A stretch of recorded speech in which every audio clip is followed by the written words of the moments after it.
Hello everyone, मैं हूं Anil Patidar. Welcome to Magnet Brains Hindi. दोस्तों, आज के इस सेशन में हम लोग क्या बात करने वाले हैं। आज मैं आपके साथ बात करूंगा कक्षा 8 के सामाजिक विज्ञान के अंतर्गत जो हमारा विषय है उसका नाम है नागरिक शास्त्र। और नागरिक शास्त्र के अंतर्गत हमने शुरू किया था हमारा चैप्टर नंबर 9 जिसका नाम है जन सुविधाएं।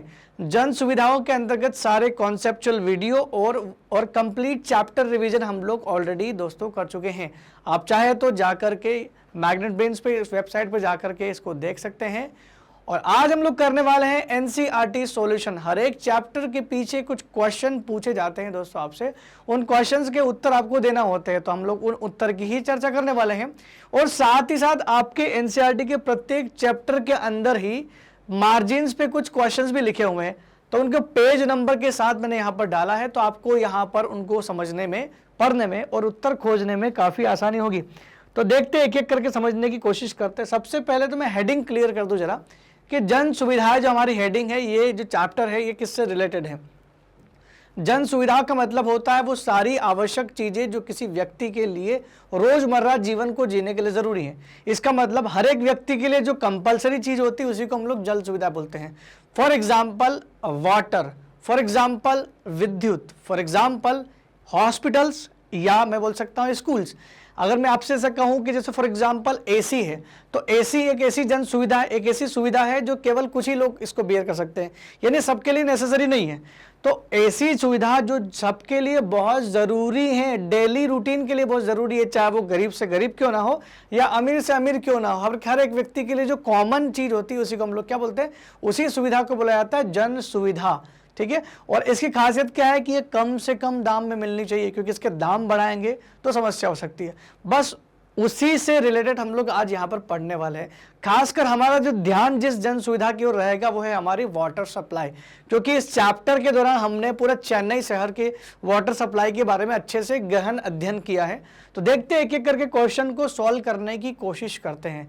प्रश्न क्रमांक 1 क्या बोलता है। प्रश्न क्रमांक 1 बोलता है कि आपको ऐसा क्यों लगता है, ये आपसे क्वेश्चन है, पूछा जा रहा है कि आपको ऐसा क्यों लगता है कि दुनिया में निजी जलापूर्ति के उदाहरण कम हैं। अब ये पूछना चाह रहा है कि दुनिया में जितने भी देश हैं, कितने भी देश हों, दुनिया में जितने भी देश हैं उन देशों में बहुत सारे शहर होंगे, बहुत शहरों में वहाँ पर प्राइवेट और गवर्नमेंट दोनों कंपनी होंगी। लेकिन जो जल सप्लाई की बात करें हम लोग, जो जलापूर्ति की बात करें कि पूरे शहर में जल की पूर्ति कराने का जो जिम्मा है, दुनिया में निजी कंपनी ने बहुत कम लेके रखा। मुश्किल से 2-4 उदाहरण हमारे पास होंगे। इसका मतलब है कि दुनिया में ज़्यादातर जलापूर्ति का जो जिम्मा है वो सरकारी कंपनियों ने, इस गवर्नमेंट ने ही लेके रखा हुआ है, ये बोलना चाह रहे हैं। तो क्वेश्चन पूछना है कि आपको ऐसा क्यों लगता है कि दुनिया में निजी जलापूर्ति के उदाहरण कम है। तो हमें ऐसा इसलिए लगता है क्योंकि निजी कंपनियां जो है ना वो मुनाफे के हिसाब से काम करती हैं। और मैंने अभी आपको बताया कि जन सुविधा ऐसी चीज़ है जो गरीब से गरीब और अमीर से अमीर के लोगों तक मिलना चाहिए और पर्याप्त मात्रा में मिलना चाहिए और सस्ती दर पर मिलना चाहिए।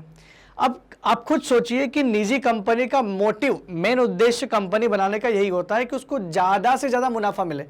और ये जो जन सुविधा है जितनी भी, इनमें कम से कम मुनाफे वाली होती है, इसमें मुनाफा बहुत कम होता है। कभी कभार तो सेवा देनी पड़ती है, बिल्कुल जीरो मुनाफे, जीरो प्रॉफिट पे भी काम करना पड़ता है। तो कौन सी ऐसी निजी कंपनी होगी जो ऐसे काम में अपना हाथ बटाएगी। तो ऐसे में इसीलिए हमें लगता है कि दुनिया में बहुत कम ऐसे उदाहरण हैं जहाँ पर निजी हाथों में जलापूर्ति दी गई है। यहाँ पर हमने चैप्टर के दौरान एक शहर के बारे में जरूर पढ़ा था। मैं आपको 2 शहर के एग्जाम्पल यहाँ पर दूंगा। एक हमने पढ़ा था ब्राजील के पोर्टो एलेग्रे शहर के बारे में। ब्राजील के पोर्टो एलेग्रे शहर में सरकारी विभागों ने इतनी अच्छी जलापूर्ति दिखाई है कि वहाँ पर शिशु मृत्यु दर कम हो चुकी है दूसरे देश के मुकाबले। और इतना व्यवस्थित जलापूर्ति है कि हर एक व्यक्ति को साफ सुथरा पानी और पर्याप्त पानी मुहैया कराने की गारंटी दी सरकार ने, और दे भी रहा है। वहीं उसके पास यानी ब्राजील के नज़दीक में एक दूसरा देश है जिसका नाम है बोलीविया। इस बोलीविया के बारे में भी हमने इसी चैप्टर में पढ़ा था। और बोलीविया शहर में, बोलीविया जो देश है उसके कुछ शहरों में सरकार ने क्या किया, प्राइवेट कंपनीज को यहाँ पर जलापूर्ति का काम सौंप के रखा था। तो हुआ ये कि उनने बहुत ज़्यादा प्राइस राइज कर दी और लोग परेशान हो गए, क्योंकि लोगों को पानी के लिए ज़्यादा पे करना पड़ रहा था और लोगों का हो रहा था शोषण। लोगों ने क्या किया, लोग इकट्ठा हुए और लोगों ने सरकार के खिलाफ विद्रोह कर दिया निजी कंपनी को हटाने के लिए। यहाँ तक कि दंगे फसाद लड़ाई झगड़े भी हुए। अंत में सरकार ने थक हार करके उस जो दे के रखा था उन्होंने निजी कंपनी के हाथों में जलापूर्ति का काम, वो छीन करके स्वयं सरकार ने जिम्मेदारी अपने हाथ में ले ली।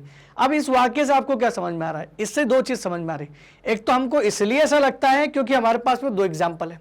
एक एग्जाम्पल गवर्नमेंट सप्लाई का है जो काफी अच्छे से काम कर रही थी, और दूसरा प्राइवेट सप्लाई का बोलीविया का, जिसने काम तो शुरू किया लेकिन अंत में उसको बंद करना पड़ा।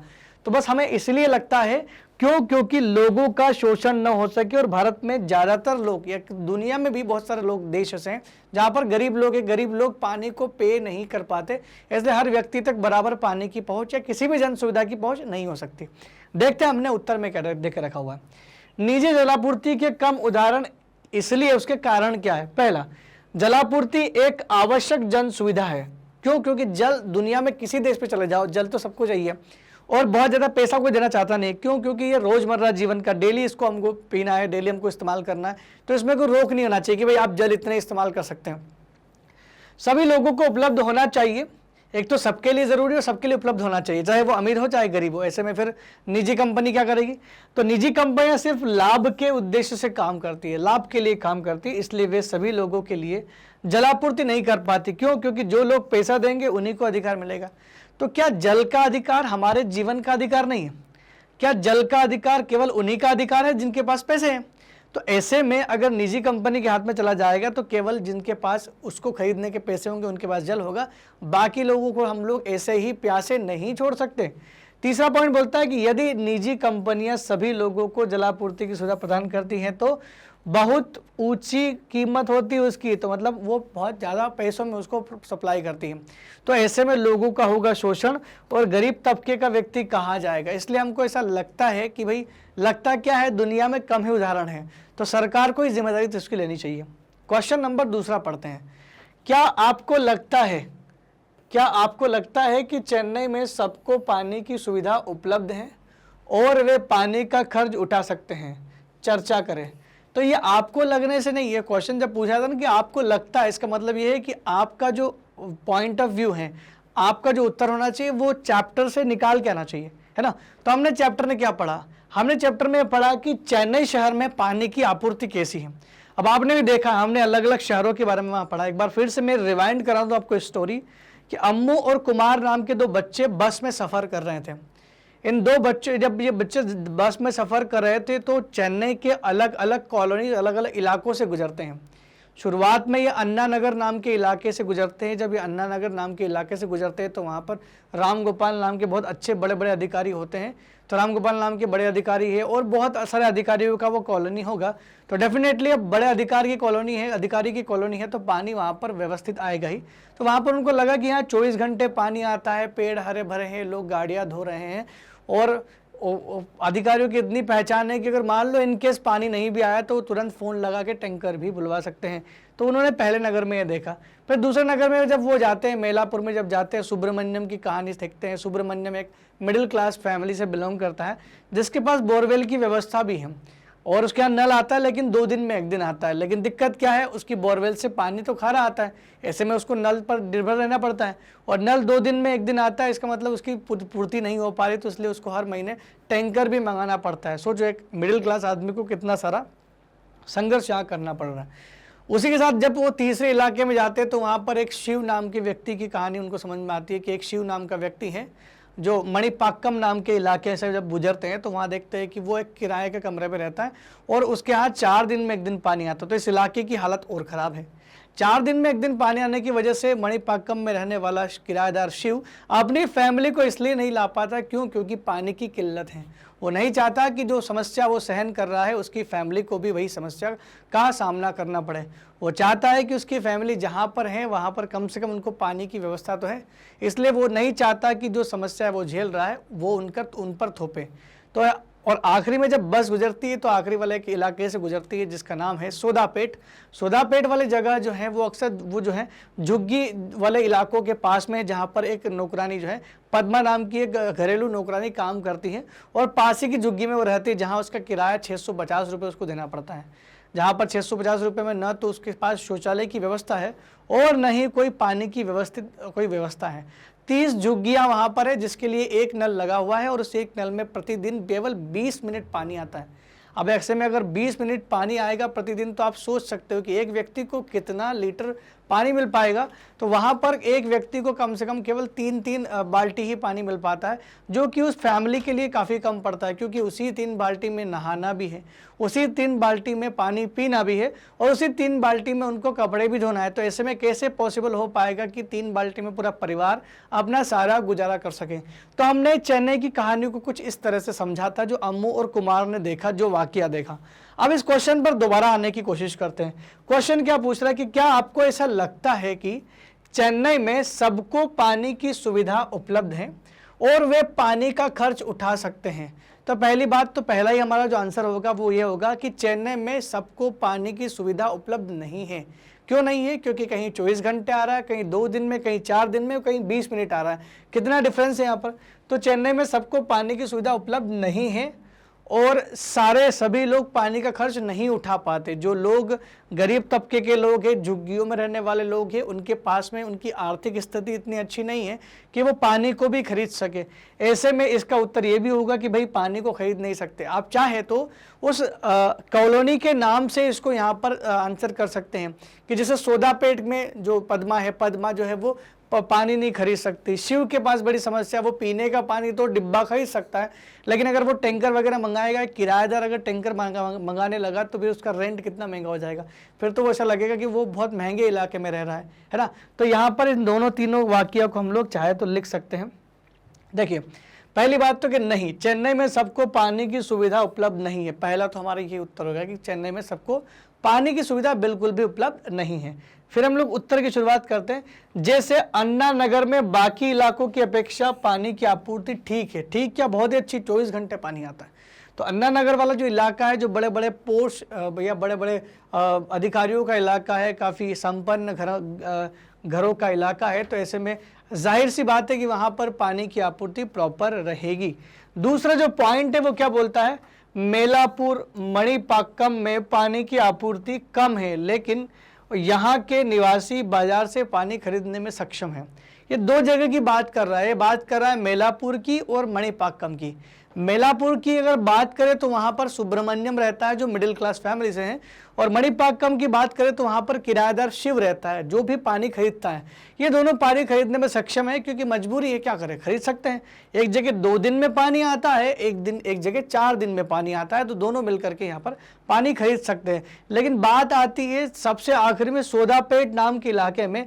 सोदापेट में भी पानी की आपूर्ति काफ़ी कम है, जहाँ लोग भी गरीब है और बाजार से पानी खरीद नहीं सकते।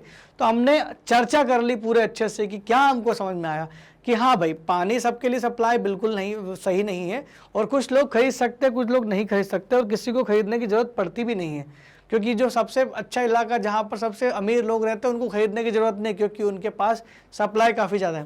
तो दोस्तों, मेरे ख्याल से खरीदने की ज़रूरत तो उनको पड़नी चाहिए। गरीब लोगों को तो सप्लाई फुल फॉल मिलना चाहिए, क्योंकि वो ज़्यादा इस्तेमाल भी नहीं करते उनकी अपेक्षा। क्वेश्चन नंबर 3 पढ़ने की कोशिश करते हैं, समझते हैं कि ये प्रश्न क्या बोलता है, फिर इसका उत्तर देखते हैं कि उत्तर क्या होना चाहिए। प्रश्न बोलता है कि किसानों द्वारा चेन्नई के जल व्यापारियों को पानी बेचने से स्थानीय लोगों पर क्या असर पड़ रहा है? क्या आपको लगता है कि स्थानीय लोग भूमिगत पानी के इस दोहन का विरोध कर सकते हैं, और क्या सरकार इस बारे में कुछ कर सकती है? तो इसमें दोस्तों एक क्वेश्चन नहीं पूछा है, इसमें अलग अलग 3 क्वेश्चन पूछे हैं। मैं फिर से पढ़ देता हूँ। पहला क्वेश्चन आपका खत्म होता है यहाँ पर। पहला क्वेश्चन क्या बोलता है कि किसानों द्वारा चेन्नई के जल व्यापारियों को पानी बेचने से स्थानीय लोगों पर क्या असर पड़ रहा है। तो सीधी सी बात है, पहला क्वेश्चन ये पूछना चाह रहा। अब ये थोड़ा सा आप चैप्टर में जाके देखो, थोड़ा सा रिवाइंड करो अपनी मेमोरी को, और मेमोरी में जाकर के देखो कि हमने इसमें क्या पढ़ा था। हमने इस चैप्टर के दौरान क्या पढ़ा था कि चेन्नई में जलापूर्ति की बहुत कमी थी। नगर निगम केवल इतनी ही जलापूर्ति करा पा रहा था, कि लोगों की आधी ज़रूरतों की पूर्ति हो जाए, और गर्मी के दिनों में ये स्थिति और ही भयानक हो जाती है। तो अब यहाँ पर क्या हो रहा है, मैंने आपको बताया था कि जब जब नगर पालिका या नगर निगम पानी की आपूर्ति कराने में असमर्थ रही हैं, जब जब नगर पालिका और नगर निगम पानी मुहैया कराने में समर्थ नहीं रही है, तब तब निजी कंपनियों के लिए मुनाफे के दरवाजे खुल जाते हैं। एक ऐसी लाइन पढ़ने को मिलती है आपको कि जब जब पानी की कमी आती है, तब तब निजी कंपनियां लाभ के उद्देश्य से अपना काम शुरू करती हैं, और चेन्नई शहर के बाहर से पानी लाने वाले टैंकरों की संख्या 13,000 थी। 13,000 टैंकर डेली चेन्नई में पानी सप्लाई कर रहे थे। अब ये पानी आ कहाँ से रहा था? ये पानी आ रहा था चेन्नई के आसपास के कुछ कस्बों और ग्रामीण क्षेत्रों से। तो कस्बों को छोड़ दी जाए तो हम लोग ग्रामीण क्षेत्र की बात क्यों करेंगे, क्योंकि किसानों से जुड़ी हुई है। प्रश्न में किसान पूछा गया है। तो आसपास के जो उत्तर में, चेन्नई की उत्तर दिशा में बहुत सारे गांव हैं, उन गांवों से ये कंपनियां क्या कर रही है, टैंकर कंपनियां क्या कर रही है, निजी कंपनियां। किसानों के पास पानी प्रॉपर होगा क्योंकि उनके पास कुएं वगैरह होते हैं, पर्सनल काफ़ी पानी होता है। तो उन्होंने क्या किया, या किसानों की ज़मीन में ट्यूबवेल लगा कर, क्योंकि पानी का लेवल गांव में काफ़ी अच्छा होगा, तो उन्होंने क्या किया, किसानों को कुछ मुनाफा देकर, कुछ पैसे दे करके। सारे किसान तो नहीं देना चाहते थे पानी, लेकिन हो सकता है कुछ किसान 10-20 किसानों ने दे दिया होगा। तो किसानों ने पैसों के एवज में, रकम के एवज में उन्होंने पानी निकालने के लिए, दोहन करने के लिए निजी कंपनियों को वहाँ पर अथॉरिटी दे दी। अब हुआ ये कि लगातार वो 13,000 टैंकर अगर जाएंगे, रोज इतने 13,000 टैंकर अगर पानी निकालेंगे, तो आप सोच सकते हो कि एक ही महीने में कितना लीटर पानी वो वहाँ से निकाल सकते हैं। दिक्कत क्या होगी, तो वहाँ के ग्रामीण स्थानीय लोगों के लिए समस्या हो जाएगी कि उनको उस खेती के लिए सिंचाई का पानी कम पड़ जाएगा, उनके लिए पीने और रोजमर्रा यूज़ करने का पानी भी कम पड़ जाएगा। तो ये समस्या वहाँ पर रहेगी। क्यों? क्योंकि वाटर लेवल गिरेगा ना लगातार, क्योंकि वहाँ से खाली करोगे तो वाटर लेवल तो गिरेगा। अब कुछ किसानों की वजह से पूरे गांव को ये समस्या उठाना पड़ रही है। क्या आपको लगता है कि स्थानीय लोग भूमिगत पानी के दोहन के विरोध में कुछ कर सकते हैं? तो बिल्कुल कर सकते हैं। वो एकजुट होकर के निजी कंपनी का विरोध कर सकते हैं, या किसान एक यूनियन बना करके निजी कंपनियों का बाइकआउट कर सकते हैं कि हम आपको पानी नहीं देंगे, तो कर ही सकते हैं। और क्या सरकार इसमें कुछ कर सकती है? तो बिल्कुल कर सकती है। सरकार उस निजी कंपनी और उससे अनुबंध करने वाले किसानों के खिलाफ कुछ ठोस कदम तो उठा ही सकती है। क्यों? क्योंकि उन दोनों ने जो किया वो अपने मुनाफे के लिए किया, लेकिन आपके मुनाफे के चक्कर में दूसरे स्थानीय लोगों को बहुत सारी प्रॉब्लम्स हो रही है। भाई चेन्नई की समस्या है तो सरकार के ऊपर वो बर्डन है, वो उसको कैसे भी पूरा करे, लेकिन प्राइवेट कंपनी अपने मुनाफे के चलते अगर वो समस्या को समाधान करने की कोशिश करे तो उससे एक समस्या सॉल्व हो रही है, लेकिन दूसरी पैदा हो रही है। चेन्नई में पानी की आपूर्ति तो हो रही है, लेकिन दूसरी समस्या पैदा हो रही है। लेकिन चेन्नई में भी पानी की आपूर्ति जो प्राइवेट कंपनीज कर रही है वो बहुत पैसा ले रही है ना उससे, तो वो मुनाफा भी बहुत ले रही है। तो यहाँ तो शोषण हो ही रहा है लोगों का चेन्नई में, क्योंकि टैंकर का पानी से। दूसरा ये कि वहाँ किसानों का शोषण भी हो रहा है। कम से कम दाम पे आप वहाँ से पानी निकाल रहे हो, और इतना निकाल रहे हो कि भाई वहाँ का वाटर लेवल ही गिर गया। तो एक तरह से वो भी वहाँ पर शोषण है। अब देख लेते हैं इसका उत्तर क्या होगा। प्रभाव क्या पड़ेगा भाई, स्थानीय लोगों पर क्या प्रभाव पड़ेगा? स्थानीय लोगों को पीने के लिए तथा सिंचाई के लिए पानी, जल प्राप्त हो रहा है, कम प्राप्त हो रहा है। अब कमी पड़ गई वहां पर, तो पीने के लिए और सिंचाई के लिए जल की आपूर्ति में कमी आ गई है। स्थानीय लोगों को भूमिगत पानी के इस दोहन का विरोध करना चाहिए।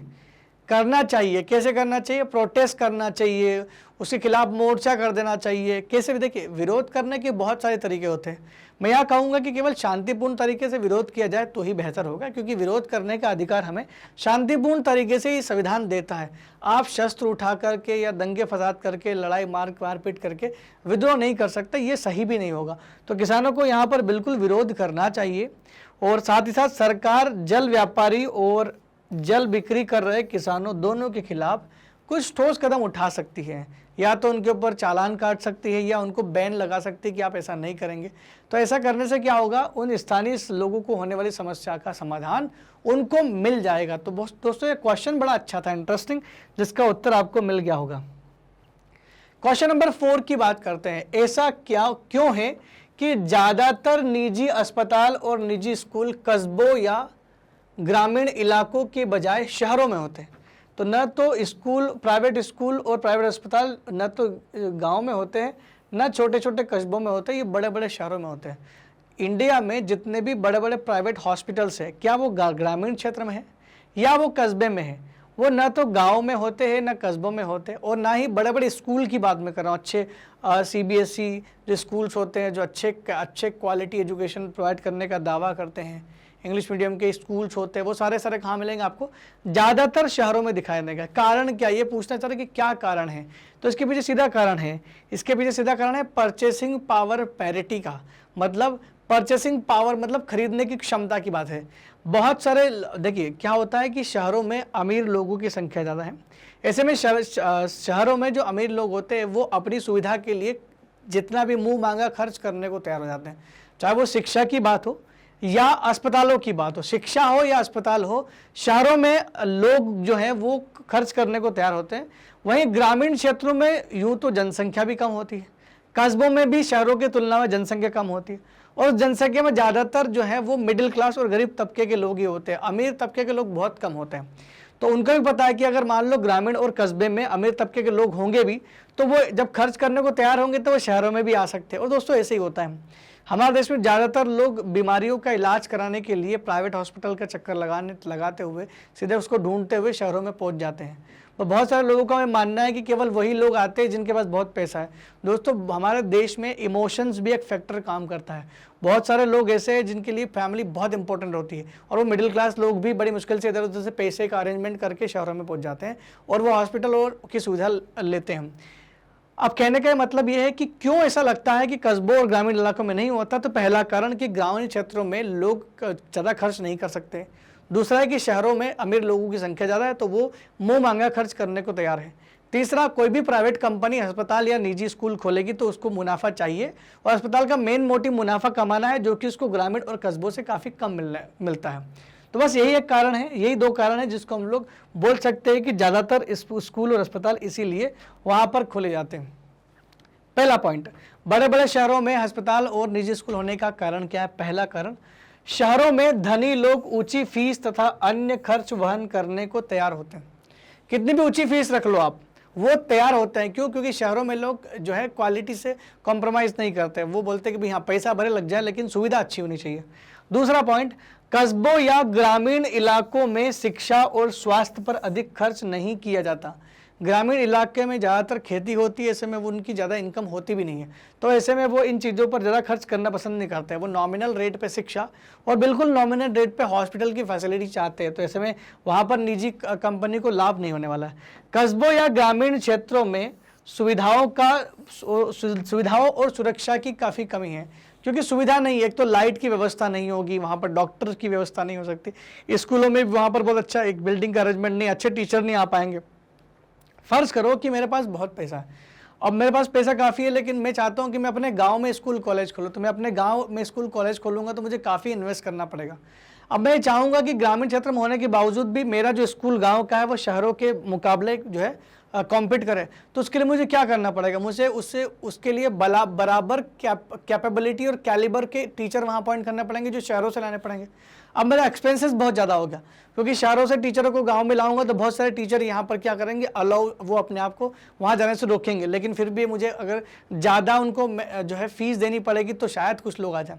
अब ऐसे में क्या है, मुझे वो सारा खर्चा वापस लाने के लिए जो मैंने इन्वेस्ट किया है, अब मुझे बच्चों से फीस लेनी पड़ेगी। अब चूँकि ग्रामीण क्षेत्रों में गाँव में कोई बच्चा कौन जो है वो बहुत ज़्यादा फीस भरेगा, नहीं भर सकते वो।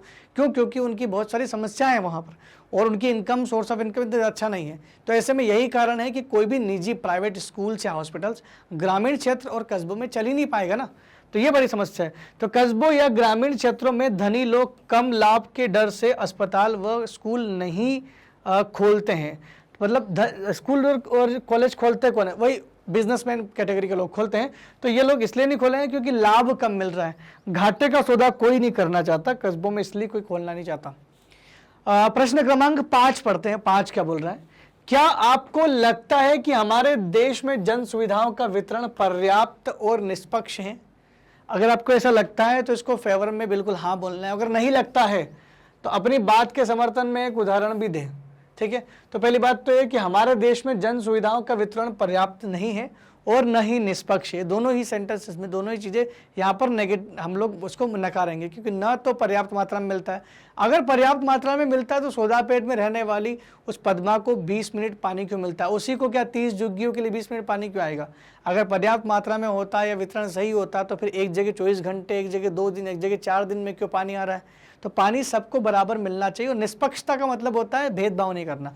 तो चेन्नई शहर के एग्जाम्पल को ही ले ले तो ये पूरा पॉइंट ही गलत है कि भाई हाँ निष्पक्ष भी नहीं है और नहीं पर्याप्त है। तो हमको बस ये बोलना है कि हमको नहीं लगता ऐसा, तो न तो निष्पक्ष है और नहीं पर्याप्त है, तो दोनों का हम लोग नकारेंगे। हमारे देश में जन सुविधा का वितरण न तो पर्याप्त है और नहीं निष्पक्ष है, पहले तो हो गया। अब बोल रहे हैं कि अपनी बात के समर्थन में उदाहरण दो। उदाहरण कैसे देंगे, वही जो झुग्गियों का उदाहरण दे सकते हैं और वहां पर जो 24 घंटे वाला उदाहरण दे सकते हैं। डेफिनेटली मैं दूंगा कि चेन्नई की झुग्गी बस्तियों में न तो शौचालय है और न ही झुग्गियों में पानी की व्यवस्था है। 30 झुग्गियों के लिए एक नल लगा है जिसमें रोज 20 मिनट पानी आता है, जबकि चेन्नई के अन्ना नगर में सरकारी अफसर रहते हैं तो वहां 24 घंटे पानी की व्यवस्था रहती है। तो यही निष्पक्षता है क्या? क्या ये न्याय है? ये तो गलत है, ये तो अन्याय है। ये वितरण असमान क्यों है? क्योंकि आपने आर्थिक स्थिति को देखते हुए पानी का सप्लाई किया, लेकिन अब पानी के लिए तो आपको फ्री ऑफ कॉस्ट से प्रोवाइड करना पड़ेगा, नॉमिनल रेट में प्रोवाइड करना पड़ेगा। तो जब वो नॉमिनल रेट झुग्गी वाले भी देने को तैयार है तो फिर उनको पानी कम क्यों मिल रहा है? तो कहीं ना कहीं ये भेदभाव देखने को मिलता है। तो निष्पक्ष तो नहीं है, किसी भी शहर में नहीं है दोस्तों। प्रश्न क्रमांक 6 की ओर बढ़ते। प्रश्न क्रमांक 6 क्या बोलता है हमारा, जनगणना के साथ साथ कुछ जन सुविधाओं के बारे में भी आंकड़े इकट्ठा किए जाते हैं। अपने शिक्षक के साथ चर्चा करें कि जनगणना का काम कब और किस तरह से किया जाता है। ये चर्चा आपको अपने शिक्षक यानी मुझसे आपको चर्चा करनी है। तो बिल्कुल डेफिनेटली मैं आपसे इस बात में चर्चा जरूर करूंगा कि जनगणना के साथ साथ कुछ जन सुविधाओं के बारे में भी आंकड़े इकट्ठा किए जाते हैं। तो जनगणना क्या होती है, और अपने शिक्षक के साथ चर्चा कीजिए कि जनगणना का काम कब और किस तरह किया जाता है। दोस्तों, हर 10 साल में इस देश में जनता की संख्या गिनी जाती है, और उसी जनता की संख्या को और किस जनता की, केवल भारत के नागरिकों की। भारत के जो नागरिक होते हैं उन्हीं को हम लोग गिनते हैं, बाकी विदेशियों को अलग से गिन के, भाई विदेशी तो कुछ दिन के लिए होते हैं चले जाते हैं। तो भारत में जो रहने वाली जनसंख्या है, निवास करने वाले लोगों की संख्या की जो गणना होती है वो प्रत्येक 10 साल में की जाती है, और उसी को हम लोग बोलते हैं जनगणना। आखिरी जनगणना 2011 में हुई थी, और जो नई जनगणना 2021 में होने वाली थी, लेकिन कुछ कारणों की वजह से उसको टाल दिया गया है। जल्द ही आपको नई जनगणना भी देखने को मिलेगी। फिलहाल हम इस बात पर चर्चा करते हैं कि कब और किस तरह काम किया जाता है। तो जनगणना में क्या होता है, बहुत सारे सरकारी अधिकारी और बहुत सारे शिक्षक तबके के जो वर्ग होते हैं वो घर घर जाकर के हर एक परिवार से डेटा इकट्ठा करते हैं, और सब ग्रामीण क्षेत्र के कस्बे और शहरों में ये डेटा इकट्ठा करने के बाद सारा डेटा एक साथ कलेक्ट होता है, और कैलकुलेशन होने के बाद आखिरी में पब्लिश कर दिया जाता है कि कितने लोग हमारे देश में शिक्षित हैं, कितने लोग कितनी उम्र के हैं, कितने लोगों की इन 10 सालों के दौरान मृत्यु हुई। तो सारी चीज़ें यहाँ पर सेक्स रेशियो कितना है, यानी महिलाओं की संख्या में पुरुषों की संख्या कितनी है, बहुत सारी डेटा, बहुत सारी चीज़ें यहाँ पर हमको जनगणना से मिलता है। इसमें जन सुविधा के बारे में भी बहुत सारी जानकारी हम लोग जुटा सकते हैं कि भाई जब जनगणना करवा रहे तो वहाँ पर ये भी तो कर सकते हैं कि कितने घरों में पानी आता है, नहीं आता है। तो जनगणना में बहुत सारे डेटा इकट्ठे हो सकते हैं। तो जनगणना क्या होती है, यह काम प्रत्येक 10 वर्ष के बाद किया जाता है। वर्तमान जनगणना 2011 में की गई थी। मैं बोल रहा हूँ कि 2011 के बाद 10 साल में 2021 में जनगणना होनी चाहिए थी, लेकिन कुछ कारणों के चलते, कोरोना या जो भी समस्या रही है उसके चलते 2021 की जनगणना नहीं हुई है। जल्द ही नई जनगणना हो सकती है कभी भी। जनगणना हेतु सरकारी अधिकारियों, शिक्षकों को प्रत्येक घर से आंकड़े इकट्ठे करने के लिए नियुक्त किया जाता है। वो घर घर जाकर के आंकड़े इकट्ठे करते हैं। जनगणना करने के लिए एक प्रश्नावली तैयार की जाती है, जिसके आधार पर घर घर जाकर प्रश्न पूछे जाते हैं। हो सकता है 10, 12, 15 प्रश्न हो जो आपके घर में आके पूछे कि आपका नाम क्या है, कितने लोग हैं, कितने पढ़े लिखे हैं, कितनी महिला है, कितने पुरुष है, कितने उम्र के बच्चे कितने हैं। तो ऐसे कुछ क्वेश्चंस आते हैं जिन क्वेश्चंस को यहाँ पर पूछा जाता है और वो आंकड़े तैयार किए जाते हैं।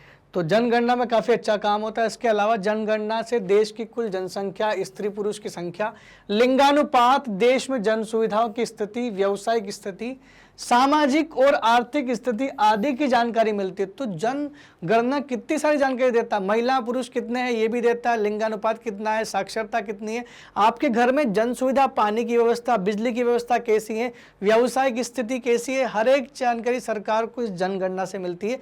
इसलिए जनगणना बहुत जरूरी है दोस्तों। तो यहाँ पर हमने जनगणना के बारे में अच्छे से प्रश्न को समझ लिया है। बढ़ते हमारे अगले प्रश्न की ओर। पढ़ते अगला क्वेश्चन क्या है।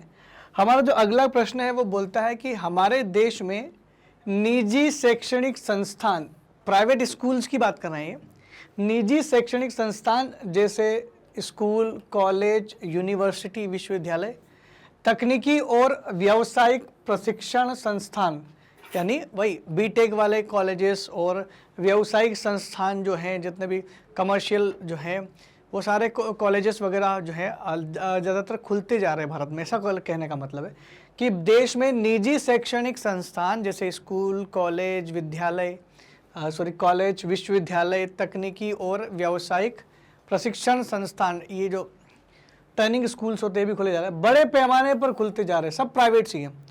दूसरी तरफ क्या हो रहा है कि दूसरी तरफ सरकारी शिक्षा संस्थानों का महत्व कम होता जा रहा है।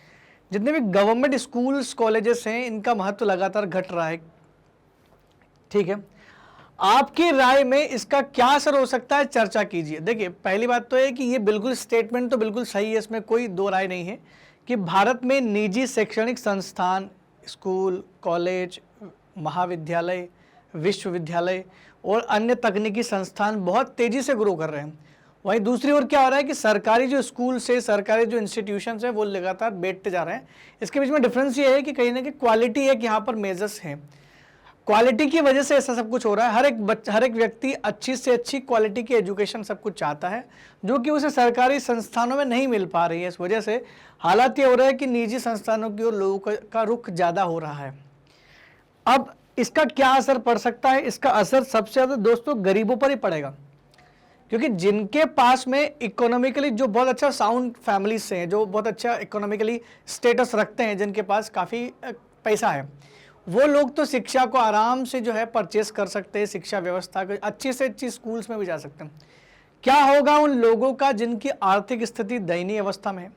अनुसूचित जाति और अनुसूचित जनजाति के वर्ग के बहुत सारे ऐसे लोग हैं जो अपनी शिक्षा के लिए इतना ज़्यादा अच्छा हाई क्वालिटी एजुकेशन के लिए पे नहीं कर सकते। तो क्या उनको शिक्षा का अधिकार नहीं है? तो फिर असर सबसे ज़्यादा कहाँ पड़ेगा? असर सबसे ज़्यादा उस गरीब तबके के ऊपर पड़ेगा जो क्वालिटी ऑफ एजुकेशन के लिए इतना परचेस या खर्च नहीं कर सकती। तो प्रभाव कहाँ पड़ रहा है? पहली बात तो है सरकारी संस्थानों को धीरे धीरे महत्व कम हो रहा है और निजी संस्थानों की मनमानी बढ़ती जा रही है। मनमानी बढ़ती जा रही है, इसका मतलब ये है, मनमानी शब्द का इस्तेमाल इसलिए किया गया है क्योंकि मुंह मांगा दाम वसूल रहे हैं। बहुत ज़्यादा अलग अलग प्रोजेक्ट ला करके बहुत ज़्यादा पैसे वसूले जा रहे हैं। मतलब पहले ये हुआ करता था कि भाई 1,000 जहाँ फीस होती थी, आज वही 5-10 के आसपास फीस हो रही है। तो ये मनमानी बढ़ रही है। गरीब लोग उच्च शिक्षा से वंचित रह जाएंगे, इसका प्रभाव ये पड़ेगा कि जो गरीब लोग हैं वो हाई एजुकेशन से, हायर एजुकेशन से क्या रह जाएंगे? वंचित रह जाएंगे। इससे शिक्षा व्यवस्था और अधिक महंगी हो जाएगी। तो शिक्षा एक सेवा होना चाहिए, न कि बिजनेस। निजी संस्थानों के, इन निजी कंपनियों के स्कूलों, कॉलेजों में इंटर करने की वजह से आज शिक्षा हमारे देश में एक बिजनेस बन चुका है। तो शिक्षा को बिजनेस, शिक्षा बिजनेस बनना शुरू हो जाएगी तो केवल वही लोग हासिल कर पाएंगे जो अच्छी फैसिलिटी ले पाएंगे। गरीब लोग दोबारा से वंचित रह जाएगा, क्योंकि और वैसे भी सरकार ने तो यही बोला ना कि गरीब लोगों को ज़्यादा से ज़्यादा शिक्षा देनी चाहिए। गरीब लोगों को ऊपर उठाना है तो शिक्षा एक तरीका है, और उसी तरीके को आपने बहुत महंगा कर दिया। तो उससे क्या होगा? शिक्षा व्यवस्था और ज़्यादा महंगी हो जाएगी। इतनी महंगी हो जाएगी कि बहुत कम लोग ही इसको वहन कर पाएंगे। आने वाले समय में तो मिडिल क्लास लोगों के लिए भी बड़ी समस्या हो जाएगी। वो भी अपने बच्चों को जब शिक्षा देने की सोचेंगे तो उनको भी बड़ी समस्या का सामना करना पड़ेगा। अब यहाँ तक हमारे एनसीईआरटी के जो क्वेश्चन थे वो सारे खत्म हो जाते हैं, जो आपके चैप्टर के पीछे दिए हुए हैं। और चैप्टर के अंदर कुछ अदर क्वेश्चंस दिए गए हैं हाशिए में, बाईं और दाईं और आपको मार्जिन्स में लिखे होंगे क्वेश्चन, उसको थोड़ा जरा चर्चा करते हैं। और जिस जिस पेज नंबर पर लिखे हुए वो मैंने मेंशन भी किया है यहाँ पर। तो 4 आपके सामने यहाँ पर फोटोज दिए गए हैं, टोटल 4 अलग अलग जगह को फोटो दिए गए हैं। और ये फोटोज आपके एनसीईआरटी के क्लास, जो एनसीईआरटी का जो चैप्टर नंबर 9 है, उसी चैप्टर नंबर 9 के पहले ही पेज पर ये दिए हुए हैं, जहाँ पर 2 बच्चे जो है आपको दिखाई दे रहे हैं। एक का नाम अम्मू है और एक का नाम कुमार है। अम्मू और कुमार दोनों बस में से झांकते हुए जा रहे हैं। ये बस जिस जिस नगर से गुजर रही है वहाँ के इलाकों का ये जायजा लेते रहते हैं और सोचते हैं कि कैसी पानी की व्यवस्था चेन्नई में है। तो अम्मू और कुमार चेन्नई में एक बस में सफ़र कर रहे हैं। शहर के अलग अलग इलाकों से गुजरते हुए वे जल की सुविधाओं को देखते जा रहे हैं। तो कौन कौन से इलाकों से गुजरे? सबसे पहले वो जिस इलाके से गुजरे वो इलाके का नाम है अन्ना नगर। तो अन्ना नगर इलाके से वो गुजरे। दूसरा जो इलाका है उसका नाम क्या है? मेलापुर। मेलापुर इलाके से गुजरते हैं। फिर मणिपक्कम नाम के इलाके से गुजरते हैं और आखिरी में वो गुजरते हैं सोदापेट नाम के इलाके से। तो इतने अलग अलग 4 इलाकों की उन्होंने थोड़ा सा जायजा लिया और एनालिसिस करके उन्होंने कुछ समझा। अब ये हम लोग स्टोरी बार बार पढ़ चुके हैं कि क्या हुआ होगा। यहाँ पर पानी की व्यवस्था काफ़ी अच्छी है। यहाँ पर 2 दिन में 1 दिन पानी आता है। यहाँ पर सुब्रमण्यम के यहाँ पर 4 दिन में 1 दिन पानी आता है। शिव नाम का व्यक्ति यहाँ पर किराए से रहता है और यहाँ पर पद्मा नाम की एक घरेलू नौकरानी है जो बेचारी बड़ी मुश्किल से ही पानी जुटा पाती है। यहाँ पर एक नल है, झुग्गी में रहती है और पानी की व्यवस्था इसके पास नहीं है। ये सब कुछ देखते हैं। अब देखते हैं कि इस फोटो जितने भी आपने चित्र देखे हैं, इन चित्रों से कुछ क्वेश्चन बनते हैं। उस क्वेश्चन का उत्तर जानने का प्रयास करते हैं। 108 नंबर के पेज पर एनसीईआरटी के आपको ये मिलेगा और प्रश्न क्या बोलता है? आपने ऊपर उल्लिखित 4 स्थितियों को देखा है। अभी हमने देख लिया 4 स्थितियों को। अब बताइए कि चेन्नई में पानी की स्थिति कैसी है। तो पानी की स्थिति कैसी है? तो मैं बोल सकता हूं कि चेन्नई में पानी का भारी अभाव है। चेन्नई में पानी का काफ़ी अभाव है और पानी का वितरण भी असमान है, समान नहीं है। कुछ क्षेत्रों में ज़्यादा पानी है तो कुछ क्षेत्रों में पानी की बड़ी समस्याएं हैं। तो हम बोल सकते हैं कि चेन्नई में पानी की स्थिति कैसी है पूछ रहा, तो उत्तर क्या होगा? चेन्नई में पानी की स्थिति अच्छी नहीं है, यहाँ पर काफ़ी भारी अभाव है, ये लिख सकते हैं आप। अन्ना नगर में पानी नियमित रूप से आता है जबकि मेलापुर, मणिपक्कम और सोदापेट में क्षेत्रों में पानी की कमी है। ये इन 4 फोटो से हमको समझ में आया। अगला क्वेश्चन जो है ये भी इन्हीं 4 फोटो से जुड़ा हुआ है। जरा देखते हैं इन 4 फोटो से हमें दूसरी क्या चीज मिलती है। उपरोक्त वर्णन में घरेलू इस्तेमाल के विभिन्न जल स्रोतों को चुनें। अब इस स्टोरी में हम लोग क्या देखते हैं कि वो वहाँ ये लोग जो है अपना जल की पूर्ति के लिए, पानी की पूर्ति के लिए कहाँ से पानी मुहैया करते हैं। तो पहला तो इनका सोर्स क्या होगा? नगर पालिका का जो पानी आता है ना, सबसे पहला सोर्स तो वही होगा कि नगर पालिका जो पानी प्रोवाइड कर रही है वहाँ से इनको नगर पालिका का जल मिलता है। पहला कुछ तो यहाँ से मिल जाता है। हो सकता है कि भाई नगर पालिका का जल ना मिले तो कुछ लोग क्या करते हैं, नगर पालिका का जल नहीं मिले तो कुछ लोग टैंकरों से पानी मंगवाते हैं। टैंकर से पानी मंगवाते, तो टैंकर की व्यवस्था करके भी पानी की व्यवस्था कर सकते हैं जिनके पास पैसा है ये वहन करने का। तीसरा है बंद पानी, सील बंद पानी की बोतल। बंद पानी की बोतल।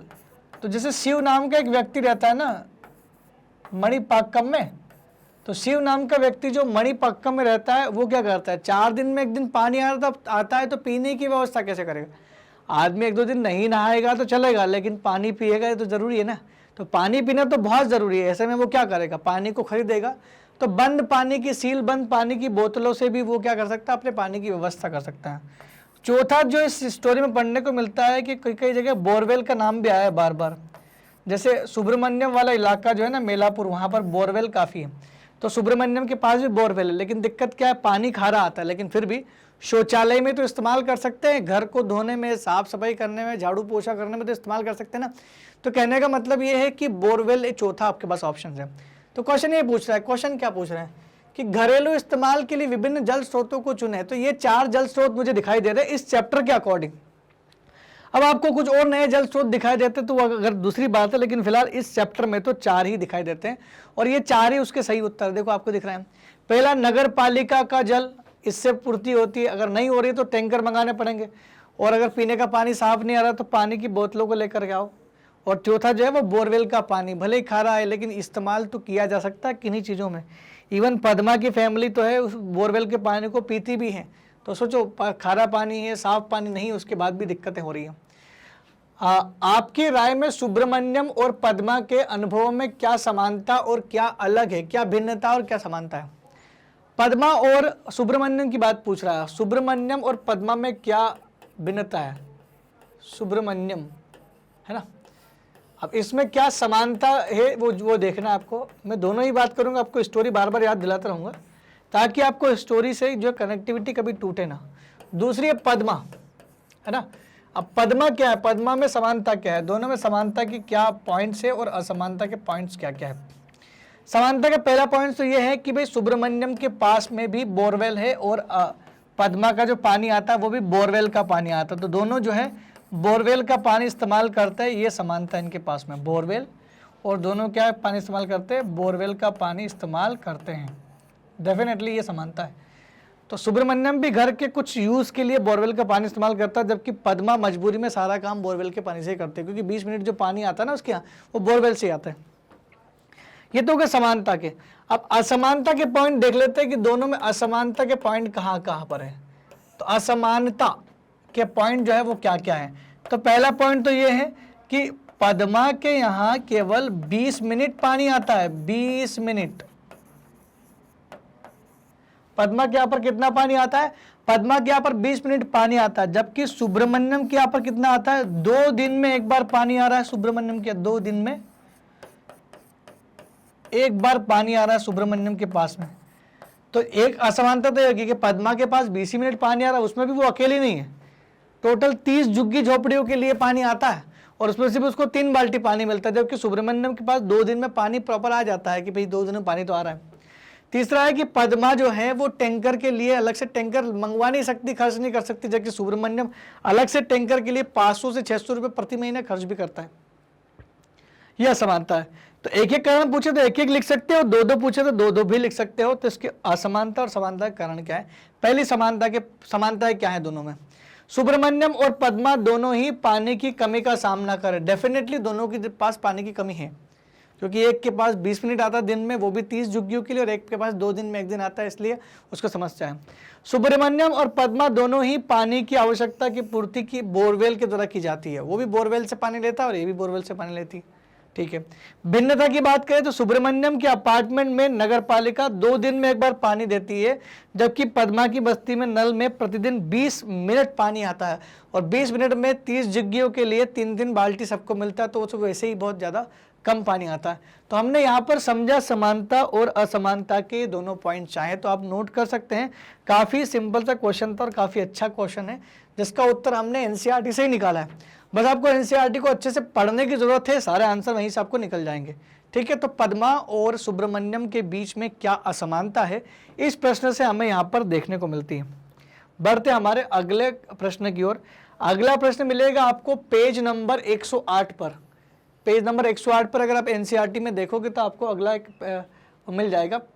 अच्छा, ये जो प्रश्न है इसी का पॉइंट है, ये जो हमारा प्रश्न है ना 108 वाला, इसका एक पॉइंट तो हमने भिन्नता वाला पहला पॉइंट तो निकाल लिया कि भाई नगर पालिका का पानी 2 दिन में एक दिन आता है सुब्रमण्यम के यहाँ, और दूसरा पद्मा के यहाँ पर क्या है 20 मिनट पानी आता है। एक पॉइंट और जोड़ लेते हैं इसमें अभी नेक्स्ट क्वेश्चन पढ़ने से पहले। पॉइंट क्या है कि सुब्रमण्यम के अपार्टमेंट में बोरवेल का पानी है जो खारा होता है, इसलिए वे इस पानी का प्रयोग केवल शौचालय और साफ सफाई के लिए करते हैं, जबकि पद्मा के इलाके में भी पानी की कमी होने के कारण लोग बोरवेल के पानी से नहाते हैं, धोते हैं और पानी पीने में भी इस्तेमाल करते हैं। ये भिन्नता यहाँ पर हो सकती है। तो बोरवेल का पानी दोनों जगह भी आता है, लेकिन ये खारा पानी और यहाँ पर इनको पीना भी पड़ता है, तो ये भी आप भिन्नता लिख सकते हो दोनों में। ठीक है। अब मैं बढ़ता हूँ अगले प्रश्न की ओर, जो कि पेज नंबर 108 पर ही मिलेगा आपको। अपने इलाके में जलापूर्ति की स्थिति का वर्णन करते हुए एक अनुच्छेद लिखे। अब यहाँ पर कोई आर्टिकल्स, अनुच्छेद मतलब ये नहीं है कि भाई आर्टिकल संविधान का कोई लिखना है। अनुच्छेद का मतलब सीधा है, आर्टिकल्स मतलब होता है टिप्पणी लिखे, कोई टिप्पणी करना है अपने को। तो आप अपने इलाके में, ये हर एक बच्चे के लिए या हर एक जो स्टूडेंट इसको देख रहा होता है, हर एक जो भी आप, जब देखिए आप क्लास में पढ़ते ही ना, अब आपके टीचर से आप पूछोगे कि सर इसका आंसर बताइए क्या है, कि अपने इलाके में जलापूर्ति की स्थिति का वर्णन करते हुए अनुच्छेद लिखिए या एक आर्टिकल टिप्पणी करें, तो टीचर आपसे क्या बोलेंगे, टीचर आपसे यही बोलेंगे कि आप अपने अपने क्षेत्र के बारे में लिखो ना, मुझे ये नहीं पता है कि आपके इलाके में कितना पानी आता है। तो दोस्तों क्या है इसका उत्तर, इसका उत्तर ये है कि इसका उत्तर पहली बात तो विद्यार्थी स्वयं करना चाहिए, उसको आपको स्वयं करना चाहिए। लेकिन मान लो फर्ज करो कि मैं एक विद्यार्थी हूँ, ठीक है, मैं एक विद्यार्थी हूँ, तो मैं अपनी आप बीती सुना देता हूँ भाई मेरे इलाके में क्या हो रहा है। वैसे आपको आइडिया लग जाएगा कि इसका उत्तर कैसे लिखना है। मेरे इलाके में नर्मदा पाइपलाइन से पानी आता है, मेरे इलाके में यानी नगर पालिका का एक नल लगा हुआ है जिसकी वजह से मेरे घर पे पानी आता है। मेरे घर में रोज़ सुबह 8:30 बजे से लेकर के 9 बजे तक आधे घंटे के लिए पानी आता है। कभी कभार पानी नहीं भी आता है, लेकिन रेगुलर ये पानी आता है और आधे घंटे में मैं अपने घर की रोज़मर्रा की ज़रूरतों के हिसाब से पानी भर लेता हूँ। ठीक है, अब पानी जो है वो हफ्ते में 4 दिन आता है, मतलब 6 दिन पानी नहीं आता, 2 दिन पानी की किल्लत रहती है। तो अभी गर्मी के समय में क्या हो रहा है कि मेरे यहाँ पर 4 दिन पानी आ रहा है, 2 दिन पानी नहीं आ रहा है। तो यहाँ मेरे पास पूर्ति, अब मान लो पानी की कमी आ गई तो मैं पूर्ति कैसे करूँगा? तो बीच में क्या हुआ, एक दिन ये हुआ कि मेरे इलाके में पानी की समस्या उत्पन्न होगी कि नर्मदा से जो पाइपलाइन से जो पानी आ रहा था वो बंद हो गया कुछ दिन के लिए। पाइपलाइन में कुछ छेद हो गया है, कुछ फट वट गई थी, जो भी हुआ होगा। तो हमने क्या किया, फिर हमारे घर की आवश्यकता पूर्ति के लिए, क्योंकि हम लोग मिडिल क्लास फैमिली से बिलोंग करते हैं, सुब्रमण्यम की तरह, हमारे पास कोई बोरवेल तो नहीं है, लेकिन फिर भी हमने आस पड़ोस के 2-3 लोगों से मिल करके हमने पैसे इकट्ठे किए और एक टैंकर वाले को बुलाया और हमने सारी हमारा जो रोज़मर्रा का जो पानी जो टंकियाँ होती है छत पर लगी होती है उनको भर लिया। क्योंकि एक अकेला आदमी अगर टैंकर मंगवाएगा तो उसको महंगा पड़ेगा, ऐसे में 3-4 लोग मिलकर मंगवाते हैं, काफ़ी सस्ता पड़ जाएगा। ये मेरी ओरिजिनल स्टोरी में आपको बता रहा हूँ जो हम अब करते आए हैं। अब ऐसे ही आपके यहाँ पर भी कुछ ना कुछ होता होगा। अब आप अपने यहाँ की स्टोरी इसमें लिख सकते हैं कि मेरे घर में इतनी जगह पानी आता है और हफ्ते में 6 दिन 4 दिन जितने भी दिन पानी आता है, 7 दिन तो शायद कभी कभार आता है, लेकिन 4 दिन 5 दिन पानी आ जाता है, बाकी 2 दिन पानी की किल्लत होती है। इसलिए हम पानी का यूज़ कम ही करते हैं। तो पानी का इस्तेमाल कम करना चाहिए, ऐसा नहीं कि पानी का इस्तेमाल कम करना है, करने को बोल रहे तो आपके ऊपर कोई बैरियर लगाया जा रहा है। तो दोस्तों वैसे भी गर्मी के दिनों में पानी को बचाव करने के लिए पानी को बचाना चाहिए, ऐसे में पानी का कम इस्तेमाल करें तो ज़्यादा बेहतर होगा। तो इस क्वेश्चन का उत्तर तो विद्यार्थी स्वयं करें, मैंने आपको आइडिया दे दिया है ब्रॉडली कि कैसे आपको इसका उत्तर लिखना है। अगले प्रश्न की ओर बढ़ते हैं। देश के ज़्यादातर संस्थानों पर गर्मियों में पानी बूंद बूंद क्यों आने लगता है? पता लगाइए। ज़्यादातर स्थानों पर बहुत सारे ऐसे शहर नगर ऐसे कस्बे हैं जहाँ पर गर्मियों के समय में पानी में इतनी किल्लत हो जाती है कि जहाँ नॉर्मली नल का पानी आधा घंटा या 1 घंटा भी आता है बरसात के दिनों में, वही पानी आपके यहाँ पर गर्मी के दिनों में 10 मिनट के लिए भी नहीं आएगा। क्यों नहीं आएगा? ऐसा क्यों होता है? क्या जानबूझ करके नगर निगम नगर पालिकाएं जो होती है जानबूझ के कटौती कर रही होती है, या सरकार का कोई विशेष आदेश होता है जिसकी वजह से ऐसा होता है? तो ना तो सरकार कोई विशेष स्पेशल आदेश निकालती और न ही नगर पालिका जानबूझकर आपके साथ भेदभाव करती है, क्योंकि गर्मी का समय ही ऐसा है। गर्मी के दिनों में ज़्यादा गर्मी गिरने की वजह से इवोपरेशन बहुत ज़्यादा होता है। गर्मी ज़्यादा गिरेगी तो वाष्प बनकर पानी ज़्यादा उड़ेगा। ऐसे में नदियाँ तालाब और झीलें जहाँ से आपका पानी आता भी होगा वो पानी सूखना शुरू कर देता है और नदियों में पानी का बहाव कम हो जाता है, तालाबों में पानी का कैपेसिटी कम हो जाता है, झीलों में पानी का जो स्रोत है वो काफ़ी सूख जाता है। ऐसे में पानी की समस्या तो उत्पन्न हो सकती है और यही कारण है कि गर्मी के दिनों में अक्सर कुछ इलाकों में पानी जो है बूंद बूंद करके आता है, क्योंकि पानी की कमी का सामना पूरा खाली आप ही नहीं जबकि पूरा शहर या पूरा देश भी कर रहा होता है। तो अक्सर मई जून के महीने में ये समस्या होती है।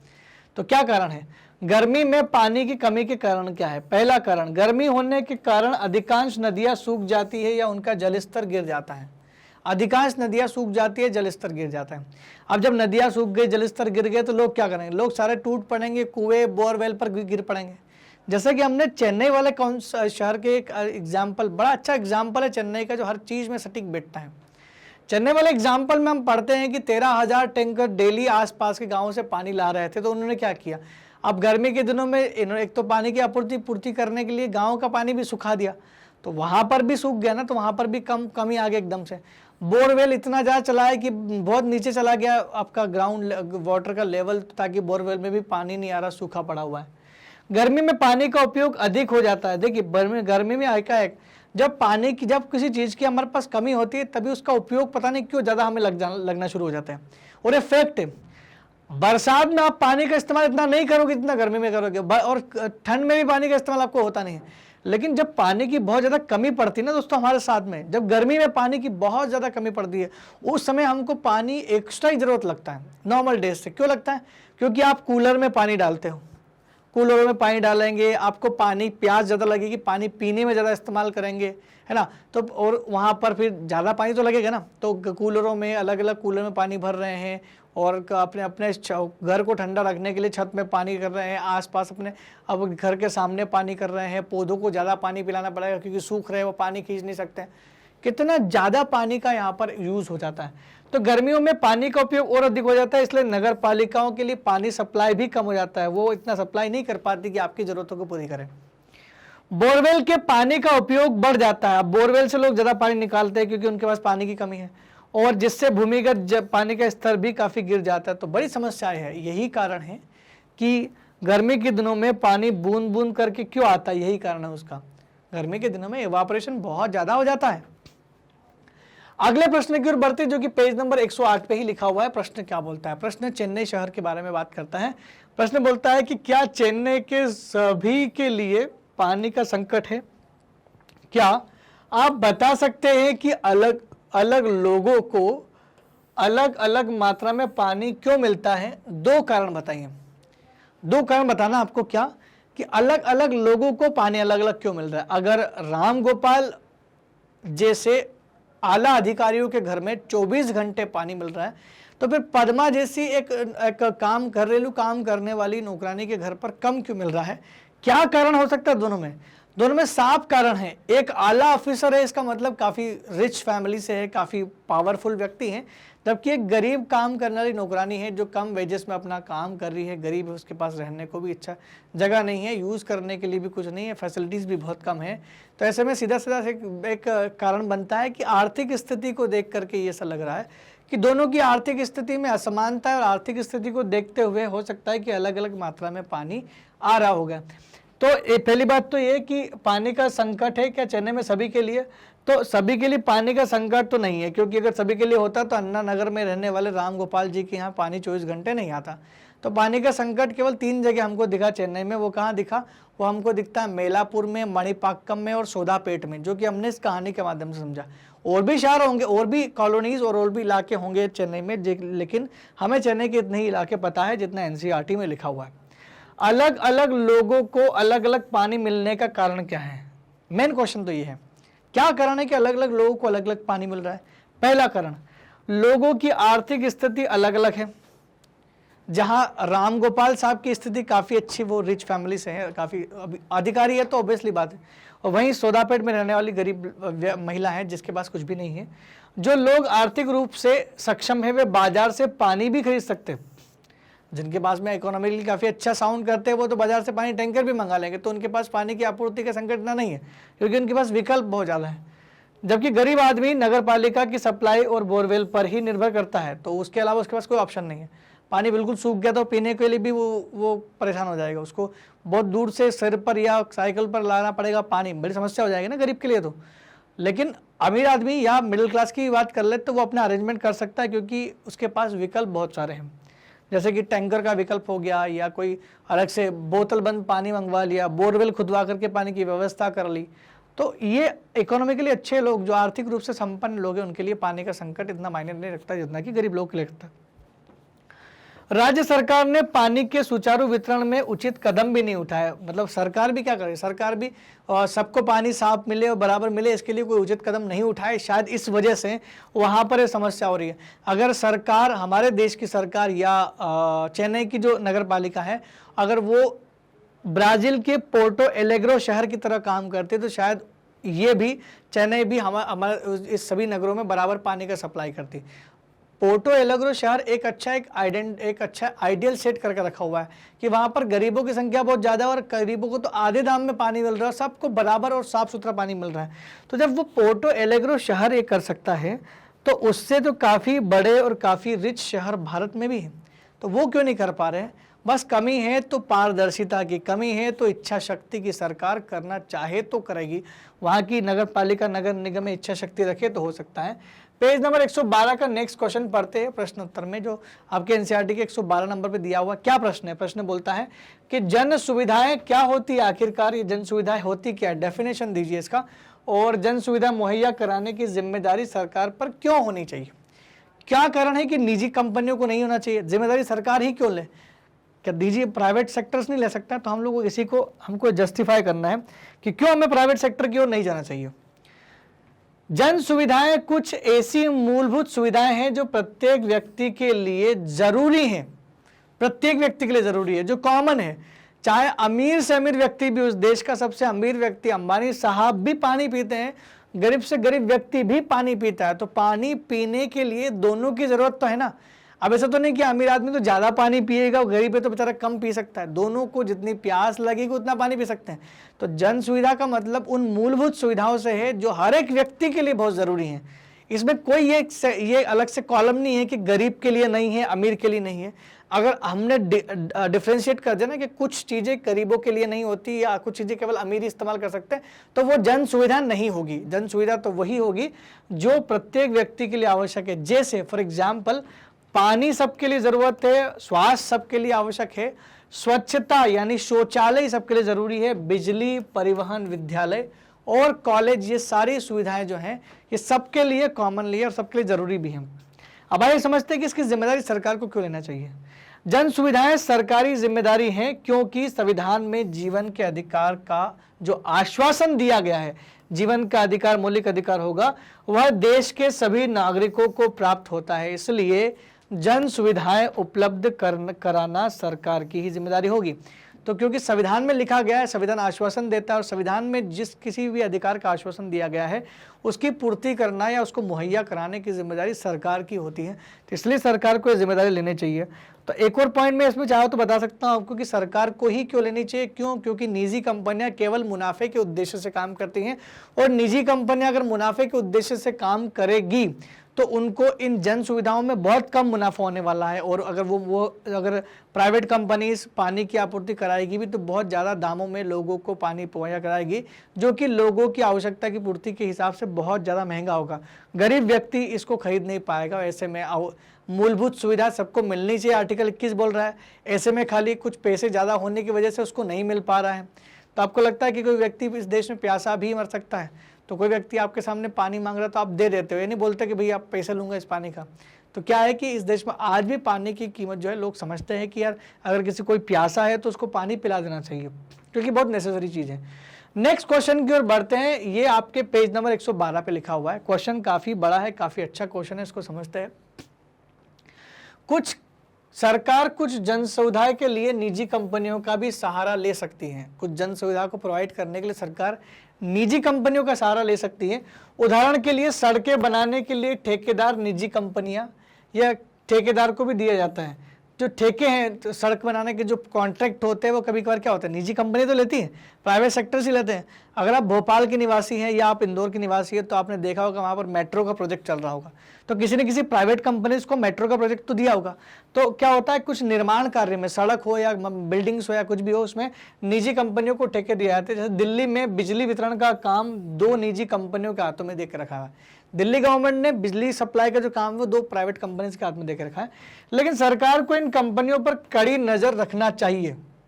सरकार को इन कंपनियों पर कड़ी नजर रखना चाहिए और यह सुनिश्चित करना चाहिए कि वे इन सुविधाओं को सस्ती कीमत पर लोगों तक पहुंचाने के लक्ष्य को पूरा करें, कोई कसर ना छोड़े।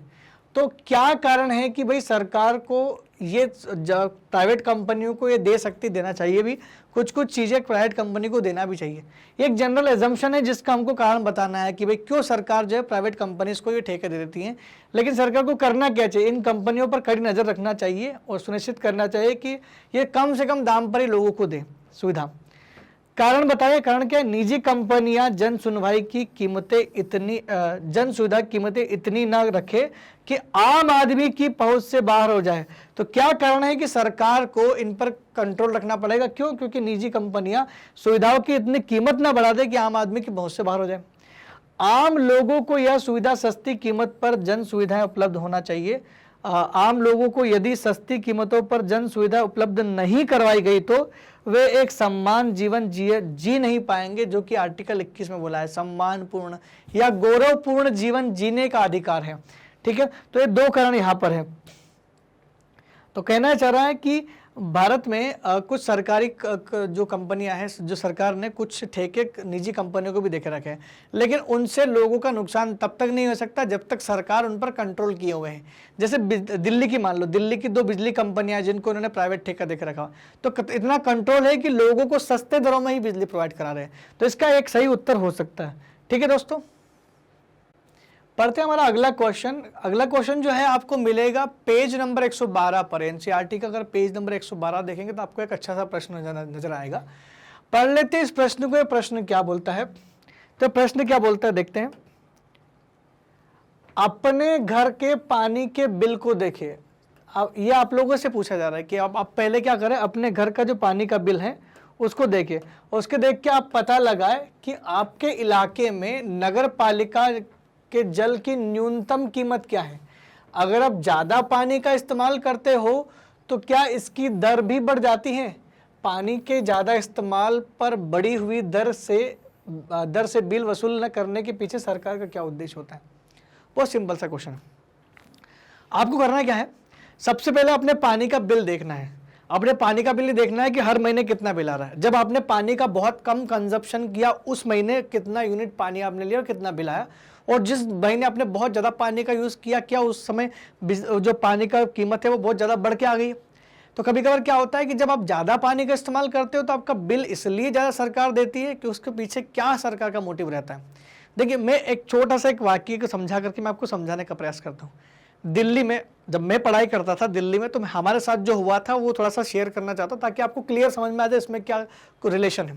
हम लोग जब दिल्ली रहते थे, पढ़ाई करते थे, तो वहाँ पर सिस्टम क्या था कि हमारे घर में पानी आता था दिल्ली का, वहाँ पर जो है यमुना की जो सप्लाई है वहाँ पर होती है पानी की। तो क्या होता था कि दिल्ली सरकार ने एक रूल बनाया था।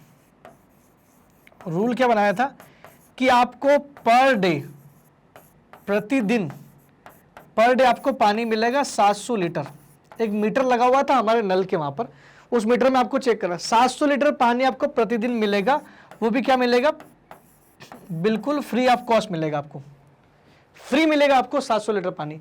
लेकिन जिस दिन आपके घर में आपने 700 लीटर से 701 लीटर भी पानी अगर आपने इस्तेमाल कर लिया तो आपका जो बिल वो 701 लीटर का आपके घर पे पहुंच जाएगा, बिल पूरा 701 लीटर का। समझना सरकार क्या कर रही है। सरकार ने दिल्ली में क्या सिस्टम किया था, उससे इस क्वेश्चन को समझने की कोशिश करते हैं। हम जब दिल्ली में थे तो हमारे यहाँ एक रूल चलता था, मतलब दिल्ली में, पूरी दिल्ली में रूल था कि आपको पर डे 700 लीटर पानी मिलेगा दिल्ली गवर्नमेंट की तरफ से, बिल्कुल फ्री ऑफ कॉस्ट, आपके कोई पैसा नहीं लिया जाएगा। लेकिन अगर 700 से 701 लीटर भी हुआ तो आपसे पूरे 701 लीटर का बिल आपसे लिया जाएगा, पैसे लिया जाएगा। आप जितना भी लीटर के हिसाब से बोल ले, पर डे के हिसाब से। अब हम लोग क्या करते थे, जब भी नल आते पूरा उस मीटर को देखते रहते कि भाई ऐसा ना हो जाए कि 700 लीटर क्रॉस कर जाए। क्यों? क्योंकि हमें ये पानी 700 लीटर कितने में चाहिए, फ्री। पता चला कि 700 लीटर का पेमेंट करना पड़ रहा होता। अब सरकार ने किया कुछ भी नहीं, बस एक कॉलम डाल दिया फ्री और बिल वाला। अब सरकार को लोगों को बोलने की जरूरत नहीं है कि आप पानी बचाओ, सरकार को लोगों को बोलने की जरूरत नहीं है कि पानी की कीमत को समझो। अपने आप सारे लोग इस बात का ध्यान रख रहे थे कि कहीं मेरा बिल इससे आगे ना पहुंच जाए, जो चीज मुझे फ्री में मिल रही है खाली 1 लीटर के चक्कर में सारा पैसा मुझे देना ना पड़े। तो सरकार का इसके पीछे मोटिव क्या है, लोगों के अंदर जागरूकता को बढ़ावा देना और ताकि लोग कम से कम पानी का इस्तेमाल करें। तो कभी भी हमने ये होने नहीं दिया। जितने भी साल 1.5 साल अगर मैं वहां रहा तो डेली यही काम करते थे हम लोग, मैं मेरे रूम पार्टनर, हम लोग यही करते थे कि हमेशा देखते थे कि भाई हाँ, कि अगर हम लोग तो 500 पे ही बंद कर देते थे। तो इसका मतलब क्या हुआ, इसका मतलब ये होगा कि हमने किस तरीके से उसको पानी का यूटिलाइज किया और कभी इस बिल को आने नहीं दिया और हमें पानी जो है फ्री में मिल गया और उसका मिसयूज भी नहीं हुआ। तो दिल्ली सरकार ने जो निर्णय लिया क्या वो सही था? तो सरकार का उसके पीछे मोटिव बहुत अच्छा होता है।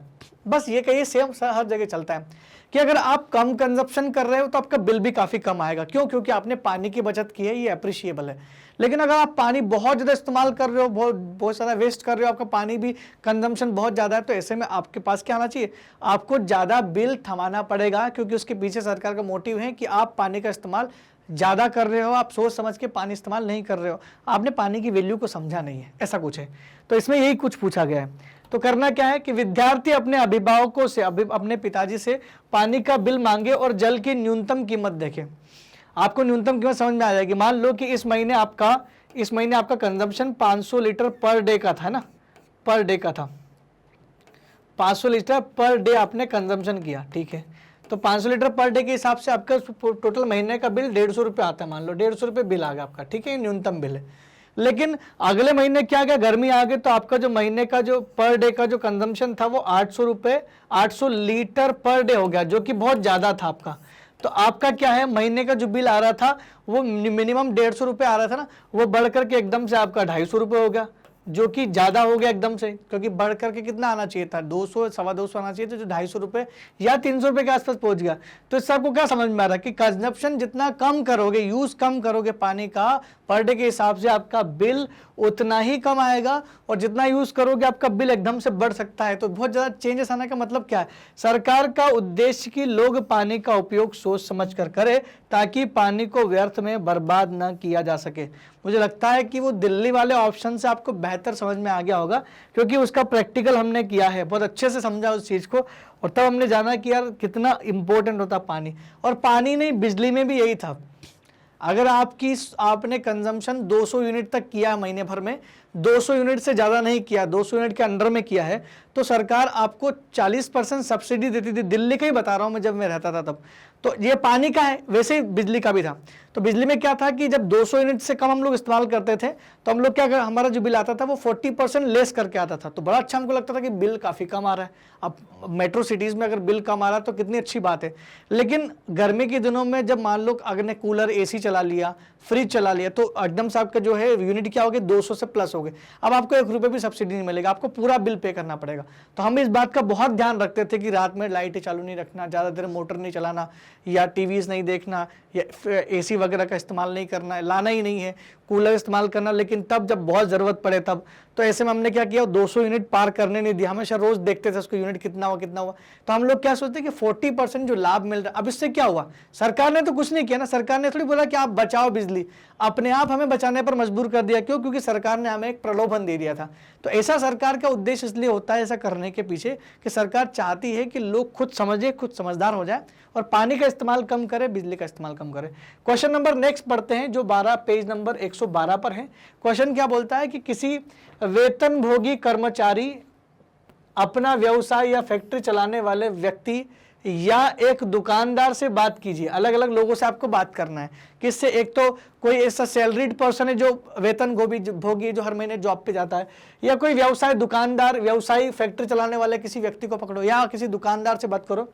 पता लगाओ कि लोग किस किस तरह के कर सरकार को चुकाते हैं। क्योंकि इस चैप्टर में हमने पढ़ा था कि सरकार हमारे लिए बहुत सारी जन सुविधा उपलब्ध कराती है। सरकार का सोर्स ऑफ इनकम क्या है, सरकार का आय का स्रोत, पैसा कहाँ से आता है। तो इन लोगों से आप पूछ करके नतीजे पर पहुंचे, और अपने शिक्षक को दिखाना भी है। तो आपको दिखाने की जरूरत नहीं है, मैं खुद ही इसका आंसर बता देता हूँ। जब हम लोग उनसे पूछते हैं तो बताते हैं कि भाई अलग अलग प्रकार के टैक्स भरते हैं। जब आप पूछोगे किससे, वेतनभोगी कर्मचारी से, तो बोलता है कि मेरा साल भर में, जब मैं हर महीने जो कमाता हूँ, पैसे कमाता हूँ, उसमें से कुछ TDS कट के जाता है मेरा, मतलब टैक्स कटता है कुछ, तो मेरा इनकम टैक्स कटता है। तो बोलता है कि भाई मेरा आयकर जाता है हर महीने, और मैं पूरा साल में इनकम टैक्स रिटर्न फाइल भी करता हूँ, और मैं कर भरता हूँ। ठीक है। अब ये बोलता है व्यावसायिक वाला और फैक्ट्री वाला मालिक बोलता है कि भाई मेरी व्यवसाय में फैक्ट्री जिस एरिया में लगी हुई है, तो मेरा प्रॉपर्टी टैक्स, कॉर्पोरेट टैक्स भरता हूँ मैं, तो संपत्ति कर मुझे देना पड़ता है। और साथ ही साथ मुझे फैक्ट्री को चलाने के लिए पानी की बहुत जरूरत पड़ती है, तो इसलिए मुझे पानी का, जल का कर भी देना पड़ता है। और साथ ही साथ मुझे विद्युत, बिजली का कर भी देना पड़ता है। क्यों? क्योंकि फैक्ट्री चलाने के लिए बिजली की जरूरत जितनी है उतनी पानी की भी जरूरत है। तो पानी और बिजली का कर और संपत्ति कर, तीनों कर उस फैक्ट्री वाले को देना पड़ेगा। जब आप दुकानदार के पास जाओगे तो दुकानदार से पूछोगे कि आप कौन सा टैक्स भरते हो, तो बोलते हैं कि मैं सेल टैक्स भरता हूं। जो आपको बेच रहा हूं ना चीजें, इस चीजों को बेचने के लिए हमें GST पे करना पड़ता है, हमें सेल टैक्स पे करना पड़ता है। तो बिक्री कर वो पे कर रहा है। तो आप इन तीनों से बात करके क्या आपका ये निकला निष्कर्ष कि भाई नौकरी करने वाला आयकर भर रहा है, इनकम टैक्स भर रहा है, जबकि फैक्ट्री चलाने वाला 3 तरह का कर भरता है, संपत्ति कर भी भरता है, बिजली का कर भी भरता है, पानी का टैक्स भी भरता है, साथ ही साथ एक दुकानदार बिक्री कर भरता है। तो एक इन सबसे हमको क्या समझ में आ जाता है, इन सबसे हमको समझ में आ जाता है कि इस प्रकार सरकार का जो आय का स्रोत है वो यहाँ से आता है, इस तरह से आता है। तो लोगों के ऊपर टैक्स ऐसे लगते हैं। नेक्स्ट क्वेश्चन पढ़ते हैं, जो 114 नंबर पेज पे लिखा हुआ है। पेज नंबर 114 पर जो क्वेश्चन लिखा हुआ है उसको पढ़ लेते हैं, देख लेते हैं क्या है। अगर सरकार जलापूर्ति की जिम्मेदारी निजी जिम्मेदारी अपने हाथ से खींच ले तो क्या होगा? क्या आपको लगता है कि सरकार का यह कदम सही होगा? पहली बात तो हम बोलेंगे सरकार का बिल्कुल गलत कदम होगा, ये सही कदम नहीं होगा। क्योंकि सरकार अगर जलापूर्ति की जिम्मेदारी हाथ खींच ले, मतलब सरकार, ये नगर पालिका हमें नल के द्वारा पानी ना प्रोवाइड कराए, तो फिर आप पानी कैसे लाओगे? तो फिर वो वही जिम्मेदारी कौन लेगा? निजी क्षेत्र लेगा। और निजी क्षेत्र लेगा तो क्या होगा? कीमतें कहाँ पहुंच जाएगी? कीमत आसमान छुएगी, कीमत में हो जाएगी वृद्धि, और गरीब का हाल हो जाएगा और बेहाल। तो गरीब का यहाँ पर क्या होगा, एक्सप्लॉयटेशन होगा, हर एक व्यक्ति नहीं इसको कर पाएगा। और वैसे भी दुनिया में से बहुत ही कम एग्जाम्पल है जहां पर सरकार ने हाथ खींचे हैं, सरकार हर जगह पर कर रही है, चाहे वो पोर्टो एलेग्रो की कहानी ही क्यों ना हो, या वो बोलीविया देश की कहानी हो जहां पर प्राइवेट कंपनी ने ठेका लिया और बाद में सरकार ने वापस अपना हाथ में लेना पड़ा। तो कुल मिला के पहली बात तो सरकार का एक कदम बिल्कुल भी सही नहीं होगा, अप्रिशिएबल नहीं होगा, और साथ ही साथ सरकार अगर जिम्मेदारी खींचती भी है तो हम लोग विद्रोह करके सरकार को वापस जिम्मेदारी लेने के लिए मजबूर करते हैं। क्यों? क्योंकि संविधान के अनुच्छेद 21 में लिखा है कि जल का अधिकार, सुरक्षित जल का अधिकार सभी लोगों का मौलिक अधिकार है, उसको मुहैया कराने की जिम्मेदारी सरकार की है दोस्तों। इस वजह से तो अगर ऐसा हुआ तो होगा क्या? पहली बात तो यदि सरकार जलापूर्ति को रोक ले तो, आपूर्ति न करे तो क्या होगा? यदि जलापूर्ति का कार्य निजी कंपनी के हाथ में दे दिया जाए तो पानी की कीमतों में तेजी से वृद्धि हो जाएगी। एक तो एक कारण, पानी लोगों की मूलभूत आवश्यकता है और यदि उन्हें इससे वंचित किया जाए तो देश भर में असंतोष फैल जाएगा, विद्रोह होंगे, जैसा कि बोलीविया में हुआ था। समझ गए? कुछ बोलीविया में हुआ था। तो हमें बोलीविया से कुछ सीखना चाहिए कि वहां जब इतनी परेशानी हुई तो वो नहीं करना चाहिए। हमें पोर्टो एलेग्रो, ब्राजील के पोर्टो एलेग्रो से सीखना चाहिए कि वहां कैसे गवर्नमेंट कंपनीज ने, गवर्नमेंट ने कितना अच्छा काम किया है। तो सरकार का तो फाइनली हम लोग कहाँ एनालिसिस करते हैं, हमको आखिर में लिखना पड़ेगा सरकार के द्वारा उठाया गया यह कदम बिल्कुल भी जायज और सही नहीं होगा। बढ़ते हमारे अगले प्रश्न की ओर। क्वेश्चन नंबर जो है आपका दिखेगा आपको पेज नंबर 115 पर। क्वेश्चन क्या बोलता है कि ऊपर के भाग में आए मुख्य विचारों पर चर्चा करें और जलापूर्ति में सुधार में आपकी राय में क्या किया जा सकता है। ऊपर जो भाग में अभी हमने बात की कि भाई उस पर विचार करने हैं कि जलापूर्ति में सुधार करना अगर सरकार चाहे तो क्या करना चाहिए सरकार को। तो सरकार को जलापूर्ति के लिए क्या करना चाहिए? जलापूर्ति में सुधार के लिए सरकार को पाइप द्वारा पानी के रिसाव के कारण होने वाली क्षति को कम करना चाहिए। आपने देखा होगा अक्सर शहरों में समस्या होती है कि पाइपलाइन में अक्सर कभी किसी ट्रक के माध्यम से, कभी कोई सड़क का काम चल रहा है, कोई जेसीबी जो है वो काम अपना कंस्ट्रक्शन का काम चल रहा है। इस दौरान क्या होता है कि बहुत सारी पाइपलाइन में कुछ लीकेज हो जाता है, फट जाती है, लेकिन बहुत दिनों तक उसको सुधारा नहीं जाता है, बहुत लीटर वहाँ से पानी गिर गया। तो सबसे पहले तो इन पाइपों का जो रिसाव हो रहा है उसकी क्षति को कम करना है, उसको हमको मेंटेनेंस देखना है, सरकार को मेंटेनेंस देखना है। लोगों में जल संरक्षण के प्रति जागरूकता पैदा करनी होगी, खासकर गर्मी के दिनों में। तो लोगों के अंदर जागरूकता पैदा करनी पड़ेगी, जल संरक्षण बहुत जरूरी है, जल का कम इस्तेमाल करें, तभी तो ये जलापूर्ति में सुधार हो पाएगा। संचार माध्यमों द्वारा जल संरक्षण के विभिन्न तरीकों का प्रचार किया जाना चाहिए। संचार के जल संरक्षण का तरीकों का प्रचार करना चाहिए। दोस्तों कई बार क्या होता है कि एक ही मोहल्ले में एक परिवार ऐसा भी होता है जिसके पास, बेचारे के पास पानी बहुत धीरे से आता है नल में, क्योंकि पूरे मोहल्ले के नल चल रहे होते हैं। अब उसमें क्या होता है, एक आदमी के पास पानी भर गया तो वो अपना नल बंद भी नहीं करता है, वो क्या करता है, गाड़ियां धो रहा है, रोड धो रहा है, जबकि वो जो पानी वेस्ट कर रहा है वो दूसरी फैमिली के रोजमर्रा जीवन में काम आ सकता है। अब वो बेचारा मजबूर आदमी बोल भी नहीं पा रहा है कि यार ऐसा मत करो, क्योंकि वो बोलेगा मेरा नल मेरा काम, आपको क्या करना। और अक्सर शहरों में देखा जाता है कि कुछ लोग क्या करते हैं, पानी भरने के बाद अपना नल बंद ही नहीं करते। यहाँ तक कि कुछ घरों में तो नल को बंद करने की व्यवस्था भी नहीं होती, वो चलते ही रहता है। कभी कभार वो छुट्टी पर, वेकेशन पर चले जाते तो उनके घर में नल बहता रहता है, जबकि वो जितना पानी बह रहा है उतना पानी 2 या 3 घरों की आवश्यकता की भी पूर्ति कर सकता है। बस यही कारण है, यही जागरूकता हमारे देश में चाहिए। तो संचार माध्यमों के द्वारा जल संरक्षण के विभिन्न तरीकों का प्रचार करना चाहिए और लोगों में वर्षा जल संग्रहण के प्रति चेतना पैदा करना चाहिए। लोगों को बताना चाहिए कि आप वर्षा जल को जितना अच्छा संग्रहण करोगे आपको साल भर पानी मिलेगा। तो जो घर होते हैं ना, घर के जो जितने भी पाइप ऊपर छत पे से जो पानी आता है वो बह के चला जाता है। तो एक तकनीक होती है, उसमें क्या होता है कि जो आपके छत का पानी, उससे पाइप सीधा आपकी नींव के नीचे अंदर गड्ढा खोद के पानी पहुंचाया जाए ताकि जल स्तर बढ़ जाए। नहीं तो क्या होता है, सारा पानी बह करके वापस समुद्र में चला जाता है और हमारे यहाँ पर जल की कमी बनी रहती है। तो इस तरह हम लोग जागरूकता ला सकते हैं, जो आपने अभी सीखा। नेक्स्ट क्वेश्चन आपको मिलेगा पेज नंबर 115 पर। क्वेश्चन क्या बोलता है कि क्या आपको ऐसा लगता है कि पानी और बिजली जैसे संसाधनों को बचाना और सार्वजनिक परिवहन साधनों का ज़्यादा इस्तेमाल करना बेहतर है? क्या आपको ऐसा लगता है कि पानी को बचाना, बिजली को बचाना सही है?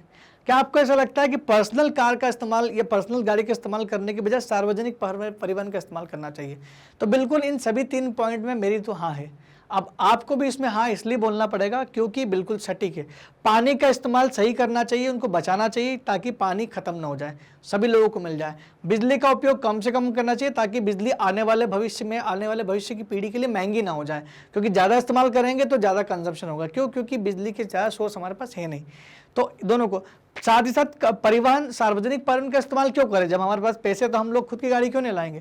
दोस्तों, अगर हम लोग ज़्यादा से ज़्यादा व्हीकल का इस्तेमाल करेंगे तो एक तो ट्रैफिक बहुत ज़्यादा बढ़ जाएगा, दूसरा ये कि ज़्यादा गाड़ियों के चलने की वजह से ज़्यादा धुआं निकलेगा जिससे पॉल्यूशन फैलता है बहुत ज़्यादा, और वहीं शहरों में बहुत ज़्यादा टेम्परेचर बढ़ जाता है जिसके कारण, और विषैली गैस भी छोड़ते, वाहनों से निकलने वाला धुआं जो है वो नाइट्रस ऑक्साइड और सल्फर डाइऑक्साइड नाम की गैस छोड़ते जो अम्ल वर्षा का कारण भी बनता है। ऐसे में ज़्यादातर लोग मेट्रो या बसेस का इस्तेमाल करेंगे तो क्या होगा? एक तो ट्रैफिक जो है बहुत क्लियर रहेगा, शहर भी आपका शांत रहेगा, कोलाहल भी नहीं रहेगा, प्रदूषण भी मुक्त आपका शहर हो जाएगा। दोस्तों, दुनिया में से बहुत सारे शहर हैं जो इस बात का एग्जाम्पल देते हैं कि वहाँ पर कोई भी व्यक्ति पर्सनल कार भी नहीं चलाता। दोस्तों, आप सर्च करना एक शहर के बारे में जिसका नाम है एम्स्टर्डम, जो कि नीदरलैंड की कैपिटल है। वहाँ पर ज़्यादातर लोग साइकिल से जाना पसंद करते हैं और वहाँ पर पब्लिक ट्रांसपोर्टेशन के अलावा प्राइवेट ट्रांसपोर्टेशन वो लोग इस्तेमाल ही नहीं करते। उन्होंने कितना अच्छा काम किया, पूरे जो शहर को साफ सुथरा रखने के लिए, प्रदूषण मुक्त रखने के लिए सभी लोगों ने साथ दिया और कदम भी उठाया। आप पढ़ सकते हो, उससे हमको एक अच्छा सा सॉल्यूशन मिल सकता है। तो उत्तर क्या है कि हाँ बिल्कुल। क्यों? क्योंकि इससे आवश्यकता के समय हमें इसके अभाव का सामना नहीं करना पड़ेगा। हम जब ज़्यादा पानी ढोलते हैं, ज़्यादा पानी इस्तेमाल करते हैं, व्यर्थ करते हैं, तो वो व्यर्थ होने की वजह से हमें गर्मी में नुकसान झेलना पड़ता है। हम पहले ही सुरक्षित रखेंगे पानी को तो आगे हमको पानी मिल जाएगा। सार्वजनिक परिवहन साधनों का ज़्यादा प्रयोग करना महत्वपूर्ण है क्योंकि इससे ईंधन की बचत भी होती है। ज़्यादा लोग गाड़ियाँ चलाएंगे तो डेफिनेटली पेट्रोल के प्राइस तो आसमान छुएंगे ना। अगर सभी लोग प्राइवेट में अगर पब्लिक ट्रांसपोर्ट का इस्तेमाल करेंगे तो डेफिनेटली प्राइस भी कम होगी और साथ ही साथ ये पेट्रोल भी इतना ज़्यादा हाइक पर पहुँचेगा नहीं। सार्वजनिक परिवहन के अधिक प्रयोग से प्रदूषण भी कम होता है, जो कि मैंने अभी आपको बताया। चाहे तो उदाहरण के लिए आप कुछ यूरोप के शहरों के नाम ले सकते हैं, जैसे एम्स्टर्डम नाम का एक शहर है जो काफ़ी अच्छा इसमें काम कर रहा है। नेक्स्ट क्वेश्चन की ओर बढ़ते हैं। क्वेश्चन क्या है नेक्स्ट? 116 नंबर पे आपको लिखा हुआ है, प्रश्न है, क्या आपको लगता है कि समुचित स्वच्छता सुविधा के अभाव से लोगों का जीवन प्रभावित होता है? समुचित स्वच्छता का मतलब होता है शौचालय। शौचालय के अभाव में क्या लोगों का जीवन प्रभावित होता है? तो क्यों नहीं होगा? शौचालय नहीं होगा तो कितनी अस्वच्छता होगी, बीमारियां कितनी हो सकती है। तो डेफिनेटली जीवन तो प्रभावित होता है। कैसे होता है? कि स्वच्छता नहीं होने की वजह से लोगों के जीवन पर प्रभाव, यदि कोई जल जनित बीमारी फैलती है तो वो उससे फैलेगी। स्वच्छता का मतलब केवल शौचालय ही नहीं, आसपास के इलाकों को साफ रखना, पानी को साफ रखना, ये भी आता है। वातावरण में प्रदूषण फैलेगा, डेफिनेटली फैलेगा। गंदगी फैलने से बीमारियां भी फैलती हैं। तो शौचालय तो होना चाहिए, सैनिटेशन फैसिलिटीज तो होना चाहिए। अगर वो नहीं होगी तो बहुत सारी बीमारियों को फैलने का यहाँ पर नुकसान हो सकता है। फैलने का मतलब यह है कि प्रोबेबिलिटी, संभावना हो सकती है। अब एक नेक्स्ट क्वेश्चन की ओर बढ़ते हैं। इसका जो नेक्स्ट क्वेश्चन है वो इसी से जुड़ा हुआ है। किससे जुड़ा हुआ है? इस समुचित स्वच्छता सुविधा से जुड़ा हुआ है। देखते उसमें क्या बोला गया है। वो क्या बोलता है कि आपको ऐसा क्यों लगता है कि इससे औरतों और लड़कियों को ज्यादा गहरा असर पड़ेगा? किससे? इस सुविधा से। अगर शौचालय की व्यवस्था नहीं है, स्वच्छता नहीं है अगर घर में, या शौचालय की व्यवस्था नहीं है, तो इससे लड़कियों और औरतों को ज़्यादा गहरा असर क्यों पड़ेगा? क्योंकि घर में ज़्यादा टाइम स्पेंड कौन करती है? दिन भर घर में घरेलू कामगार महिलाएं होती है ना, मतलब घरेलू जो हाउस वाइफ्स होती है वही होती है, लड़कियां घर पे होती है, आदमी तो काम पे ज़्यादा बाहर। तो ऐसे में ज़्यादातर जो असुविधा का सामना किसको करना पड़ेगा? लड़कियों को करना पड़ेगा। तो औरतों और लड़कियों पर अधिक प्रभावित होने का कारण क्या है? कि पुरुष घर के बाहर काम पर चले जाते हैं जबकि लड़कियां और औरतें घर पर ही रहती हैं। औरतों और लड़कियों को ज़्यादा समय अस्वच्छ वातावरण में बिताना पड़ता है जबकि पुरुष को कम से कम समय में रहना पड़ता है, इसलिए उनको उसकी कीमत समझ में नहीं आएगी। तो कहीं ना कहीं क्या है, बिल्कुल सही है कि लड़कियों और औरतों को ज़्यादा असर पड़ता है स्वच्छता नहीं होने का। क्यों? क्योंकि ज़्यादातर समय वो घरों में बिताती हैं और ऐसे में अगर घर में शौचालय की व्यवस्था नहीं है या घर साफ़ सुथरा नहीं है या सैनिटेशन फैसिलिटीज सही नहीं है तो कहीं ना कहीं क्या है, उनको नुकसान पहुंच सकता है। तो ये क्वेश्चन बड़ा अच्छा है जो बताता है कि कैसे महिलाओं को सैनिटेशन फैसिलिटी से नुकसान हो सकता है। दोस्तों, यहाँ पर होते हैं हमारे एनसीईआरटी के सारे क्वेश्चन खत्म। आशा करता हूँ कि आपका ये सेशन काफ़ी धमाकेदार और काफ़ी मज़ेदार रहा होगा। दोस्तों, अगर आपको हमारे वीडियो यूट्यूब पर सीक्वेंस में नहीं मिल रहे हैं तो घबराने की ज़रूरत नहीं है, क्योंकि मैग्नेट ब्रेन्स आप लोगों के लिए दूसरा विकल्प भी लाया है। उस विकल्प का नाम है magnetbrains.com। आप हमारी वेबसाइट पर विजिट कर सकते हैं, जहां पर आपको मिलेगा India's 100% free number 1 educational platform, जहां पर आपको सारी की सारी चीज मुफ्त में मुहैया कराई जाएगी। दोस्तों आपको करना क्या है, आपको अपना टॉप कोर्स एक्सप्लोर करना है सीबीएसई हिंदी मीडियम पर क्लिक करके। जैसे ही सीबीएसई हिंदी मीडियम पर क्लिक करेंगे आपको आपकी क्लासेस के यहाँ ऑप्शन मिल जाएंगे। अब आपको करना क्या है, क्लास 8 पर क्लिक करना है। क्लास 8 पर जैसे ही क्लिक करेंगे आपके क्लास 8 के सारे टीचर आपके सामने आ जाएंगे। और आपको करना क्या है, हर एक टीचर के नीचे लिखा होगा watch now watch now watch now, बस उस वॉच नाउ पर क्लिक करना है। जैसे फॉर एग्जांपल ज्योग्राफी पे मैंने क्लिक किया वॉच नाउ, तो सामाजिक विज्ञान के अंतर्गत ज्योग्राफी का मेरा चैप्टर यहाँ पर पूरा शुरू हो जाता है। अब इस पूरे सब्जेक्ट को हम कहीं से भी पढ़ सकते हैं। जैसे मान लो मेरे पास लिखा ना वॉच चैप्टर वाइज वीडियो, इसमें सारे चैप्टर के नाम लिखे हुए। आपको जो चैप्टर पढ़ना है उस पर क्लिक करो, जैसे ही आप क्लिक करोगे आपका हो जाएगा वीडियो शुरू। इस प्रकार आप वीडियो को सीधे देख सकते हो बिना किसी रुकावट के। आप अपने नोट्स बना सकते हो जो आपके एग्जाम पॉइंट ऑफ व्यू से काफी अच्छे हो सकते हैं। दोस्तों मैग्नेट ब्रेन्स आप लोगों के लिए लेकर के आया है 100% मुक्त शिक्षा, जो क्लास 6 से क्लास 12वीं तक के सभी विद्यार्थियों को फ्री ऑफ कॉस्ट प्रोवाइड की जाती है। दोस्तों अगर आपको हमारे वीडियो अच्छे लग रहे हैं तो कमेंट सेक्शन में लिखकर जरूर बताएं, और साथ ही साथ हमारे चैनल को लाइक शेयर और सब्सक्राइब करना बिल्कुल भी ना भूलें। तब तक के लिए दोस्तों धन्यवाद, थैंक यू वेरी मच।